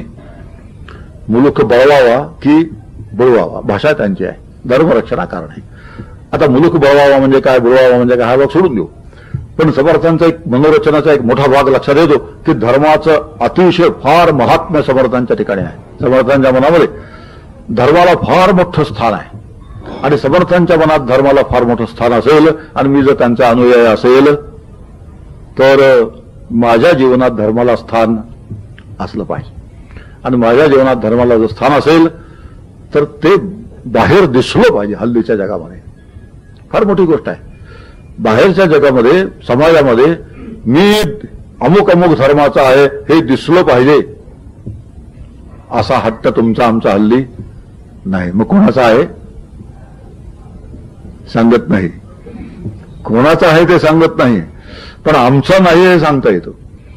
आमचा नाही हे सांगता येतं. आणि समर्थांच्या मताने धर्माचे जे बहिरंग आहे, धर्माचा एक अंतरंग आहे, तर बहिरंग धर्माचा सुद्धा असला पाहिजे असं समर्थांचा आग्रह आहे. त्याशिवाय संघटनेचं एक जे तयार होतं मनामध्ये सर्वांच्या ठिकाणी एक सेन्स ऑफ बिलॉंगिंग ज्याला म्हणतात, की आपण ह्या धर्माचे आहोत, आपण ह्या संप्रदायाचे आहोत, आपण या परंपरेचे आहोत, अशा तऱ्हेचं एक जी मनोरचना तयार पाहिजे ती मनोरचना तयार होत नाही. आणि मग विघटन फार मोठ्या प्रमाणात होऊन जातं. आणि एकदा असं आमच्यात विघटन झालं. विघटनाचा एक प्रकार सांगतो. प्रजापिता नावाची एक गोष्ट आहे. प्रजापिता एकच सांगतो, प्रजापिता ह्या नावाचा शब्द तुमच्या आमच्या अध्यात्म वाङ्मयात, पुराण वाङ्मयात अजिबात नाही कुठेही. प्रजापती शब्द आहे आणि प्रजापती शब्दाचा ब्रह्मदेव असा अर्थ होतो. विघटन कसं होतं आणि ते विघटन व्हायला आम्ही जबाबदार कसे असतो, आम्ही विचार कसा करत नाही आणि विचार न केल्यामुळे विघटन कसं होत जातं त्यासाठी हे सांगतोय. दुसरा शब्द आहे ब्रह्माकुमारी. आमच्यामध्ये कन्याकुमारी आहे, पण ब्रह्माकुमारी असा शब्द सगळ्या अध्यात्म वाङ्मयात, परमार्थ वाङ्मयात तुम्हाला कुठेही दिसणार नाही. तरी सुद्धा आम्ही फसतो. याचं कारण आहे ब्रह्मा म्हटल्यानंतर आपल्याला जवळचं वाटतं आणि कुमारी म्हटलं की आपल्याला जवळचं. कन्याकुमारीतली कुमारी आणि ब्रह्मदेवातला ब्रह्मा असं कलम केलेला एक शब्द आहे. आणि असा कलम केलेला शब्द आमच्या समोर आला की असं वाटतं आम्हाला हे आमच्यातलंच काहीतरी आहे. प्रजापती शब्द आहे, प्रजापिता असं वाटलं की प्रजा आहे, पती आहे, आणि पतीच्या ऐवजी इथे पिता झालेला आहे, आणि असं झालं आम्हाला असं वाटतं हे आमच्यातलंच आहे. आणि आम्ही मनानं अत्यंत उदार असल्यामुळे, अत्यंत सहिष्णू असल्यामुळे, म्हणजे मूर्ख असल्यामुळे, बावळट असल्यामुळे आम्ही अशा तऱ्हेचं सगळं जे नवीन येईल ते नवीन खुशाल स्वीकारतो, आणि शेकडो लोक त्यामध्ये सामील होतात, त्यांची विद्यालयं निघतात, आणि आमच्यात विघटन ज्याला म्हणतात ते विघटन होत राहत. त्याचे अर्थही सांगतो आता. त्या वेळ झालेली आहे, अशी वेळ आल्यानंतर त्या संबंधी बोलणं अतिशय आवश्यकता असते. प्रजापिता शब्दाचा अर्थ आहे आकाशातला बाप, आणि ब्रह्मा कुमारी शब्दाचा अर्थ आहे वर्जिन मेरी. हे जर आम्ही लक्षात घेतलं तर विघटन व्हायची जी अशी कारणं आहेत की जी कारणं का निर्माण झाली तर आम्ही त्याचा नीट अभ्यास करत नाही. अभ्यास न करता, विचार न करता काहीतरी दिसतं, मोठं भव्य दिसतं, आणि असं कुठेतरी भव्य दिसलं की आम्ही खुशाल त्याच्यामध्ये सामील होतो, आणि मग आमच्यात विघटन होत जातं. आणि असं विघटन होणं हे हिंदू धर्माला जास्त जास्त मारक ठरलेलं आहे आजपर्यंत. आणि या विघटनाला आम्ही विचार न करणं, आमचा व्यासंग नसणं, आमचा अभ्यास नसणं ही गोष्ट जबाबदार आहे. हे मुद्दाम जाणीवपूर्वक मी आता बोललो, आणि जाणीवपूर्वक बोलण्याचं कारण आहे समर्थांच्या मनोरचनेमध्ये धर्माला अपूर्व स्थान आहे, आणि हे स्थान आम्ही जाणलं पाहिजे, आणि ते स्थान जाणून आम्ही त्याप्रमाणे आमचे अंतरंग आणि बहिरंग ज्या प्रमाणात शक्य होईल त्या प्रमाणामध्ये त्या दिशेने नेले पाहिजे. आणि नाही ठीक आहे, मी हिंदू आहे, काहीच अडचण नाही, मी हिंदू आहे असं म्हणायला यत्किंचित आम्हाला दिक्कत वाटता कामा नये, आणि अभिमानाने सांगायला काही हरकत नाही. हा तऱ्हेचा विचार आज स्पष्टपणाने मांडण्याची आवश्यकता आहे समर्थांच्या संदर्भात आपल्याला बोलायचं असेल तर. म्हणून दुसऱ्यास सुखी करावे, राखावी बहुतांची अंतरे. अशा पद्धतीने राखो जाणे नीती न्याय, राखो जाणे नीती न्याय. कालचे आपले शब्द आहेत, अपुरे राहिलेत, थोडक्यात आवडत घेऊ. राखो जाणे नीती न्याय कोणाचं लक्षण आहे? न्याय आणि नीती सांभाळली गेली पाहिजे, समर्थांचा आग्रह आहे. आणि न्याय आणि नीती सांभाळली काय गेली पाहिजे? ती सुखाची विद्या म्हणून सांभाळली गेली पाहिजे. आणि अशा पद्धतीने सुखाची विद्या हा एक समर्थांच्या विचाराचा एक मोठा पैलू आहे, महत्वाचा पैलू आहे. जसं चरितार्थाची विद्या समर्थांच्या दृष्टीने महत्वाची आहे, तशी सुखाची विद्या सुद्धा समर्थांच्या दृष्टीने महत्वाची आहे. आतापर्यंत जो विचार आपण जास्तीत जास्त केला तो सुखाच्या विद्येची दिशेने गेलेला आहे. पुढचा जो भाग आहे सुखरूपत्वाची विद्या, थोडा वेळ राहिलाय त्याला, जाणीवपूर्वकच मी त्याला थोडा वेळ ठेवला. याचं कारण आहे सुखरूपत्वाची विद्या म्हणजे ब्रह्मविद्या, की ज्या ब्रह्मविद्येचा अनेक प्रकारांनी ह्या ठिकाणी विचार झालेला आहे, अनेक वक्त्यांनी ह्या ठिकाणी ब्रह्मविद्येचा विचार केलेला आहे. त्यामुळे त्याला फारसं आजच्या संदर्भात वेळ देण्याची आवश्यकता नाही. पण तरी सुद्धा समग्र जीवनाला अभिमुख असणारं समर्थांचं तत्वज्ञान आहे, आणि त्यांची शिकवणही त्यालाच धरून आहे. हा आपण जेव्हा विचार करतो त्यावेळेला त्याही भागाचा थोडा विचार केला पाहिजे. त्यासाठी समर्थांच्याही 2-4 ओळी आपल्यासमोर आहे. संसार हाची दीर्घ स्वप्न. वास्तविक आत्तापर्यंत बोलणं झाल्यानंतर, अशा तऱ्हेची मांडणी केल्यानंतर कदाचित आत्तापर्यंतच्या बोलण्यावर पाणी फिरण्याचा संभव आहे. संसार जर दीर्घ स्वप्न असेल मग इतक्या राजकारणाला जपायची आवश्यकता काय आहे? स्वप्नामध्ये गोष्टीला कोणी ट्रीटमेंट देत असतो का? स्वप्नांच्या घाया एक चेवची धरण द्या. स्वप्नामध्ये घाव पडला असेल तर जाग आल्यानंतर आपोआपच ती जखम बरी होते, काही करावं लागत नाही. मग स्वप्नातली जर जखमा असतील या सगळ्या, तर स्वप्नातल्या जखमा स्वप्नात होऊन जातील बऱ्या. अशा पद्धतीचा विचार कुठेतरी येण्याचा संभव आहे, पण असं येणार नाही इथे. त्याचं कारण आहे की आपण सगळे विचक्षण मंडळी आहोत, धूर्त आहोत समर्थांच्या भाषेत. नाही तर धूर्त शब्दाचा मराठीत अर्थ काय बरा नाहीये. अमुक मनुष्य फार धूर्त आहे म्हटल्यानंतर समर्थांचा धूर्त असा नाहीये, समर्थांचा चतुर, समर्थांचा धूर्त हा विचार केला तर आपण सर्व धूर्त आहोत, चतुर आहोत. त्यामुळे असं होणार नाही. म्हणून संसार हाची दीर्घ स्वप्न, लोभे बोसवणती जन. आणि पुढे म्हणतात माझी कांता माझे धन, कन्या पुत्र माझे. मी मी मी मी असं म्हणून हा विचार खूप वेळा झालेला आहे. आणि हा विचार खूप वेळा झालेला असल्यामुळे थोडासा वेळ त्याला स्पर्श करावा, ओझरता, एवढ्याच उद्देशाने मी आता काही गोष्टी बोलत. ज्ञानसूर्य मावळला, तेणे प्रकाश लोपला, अंधकारणे पूर्ण झाला ब्रह्मगोळ. आणि त्याचा निष्कर्ष करतात त्या कष्टाचे निरसन व्हावं पाहिजे आत्मज्ञान, म्हणून हे निरूपण अध्यात्म ग्रंथ. दासबोधाचा विचार करताना समर्थ म्हणतात की निरूपण आहे अध्यात्म ग्रंथ हा आहे आणि या अध्यात्म ग्रंथामध्ये आत्मज्ञानाचं निरूपण केलेलं आहे. हा जो भाग आहे हा निश्रेयसाच्या दिशेने आहे आणि आतापर्यंत जी आपण मांडणी केली ती मांडणी अभ्युदयाच्या दिशेने आहे. असं अभ्युदय आणि निश्रेयस असं जे उभयरूप जीवन आमचं आहे, समग्र जीवन, पूर्ण जीवन, त्या जीवनाशी अभिमुख असलेलं समर्थांचं तत्वज्ञान आहे आणि त्या तत्वज्ञानाबरोबर समर्थांची शिकवण आहे. म्हणून समर्थांचं समाजाभिमुख तत्वज्ञान आणि समर्थांची समाजाभिमुख शिकवण अशा तऱ्हेचा विषय 2 दिवसामध्ये आपल्यासमोर मांडला. धन्यवाद.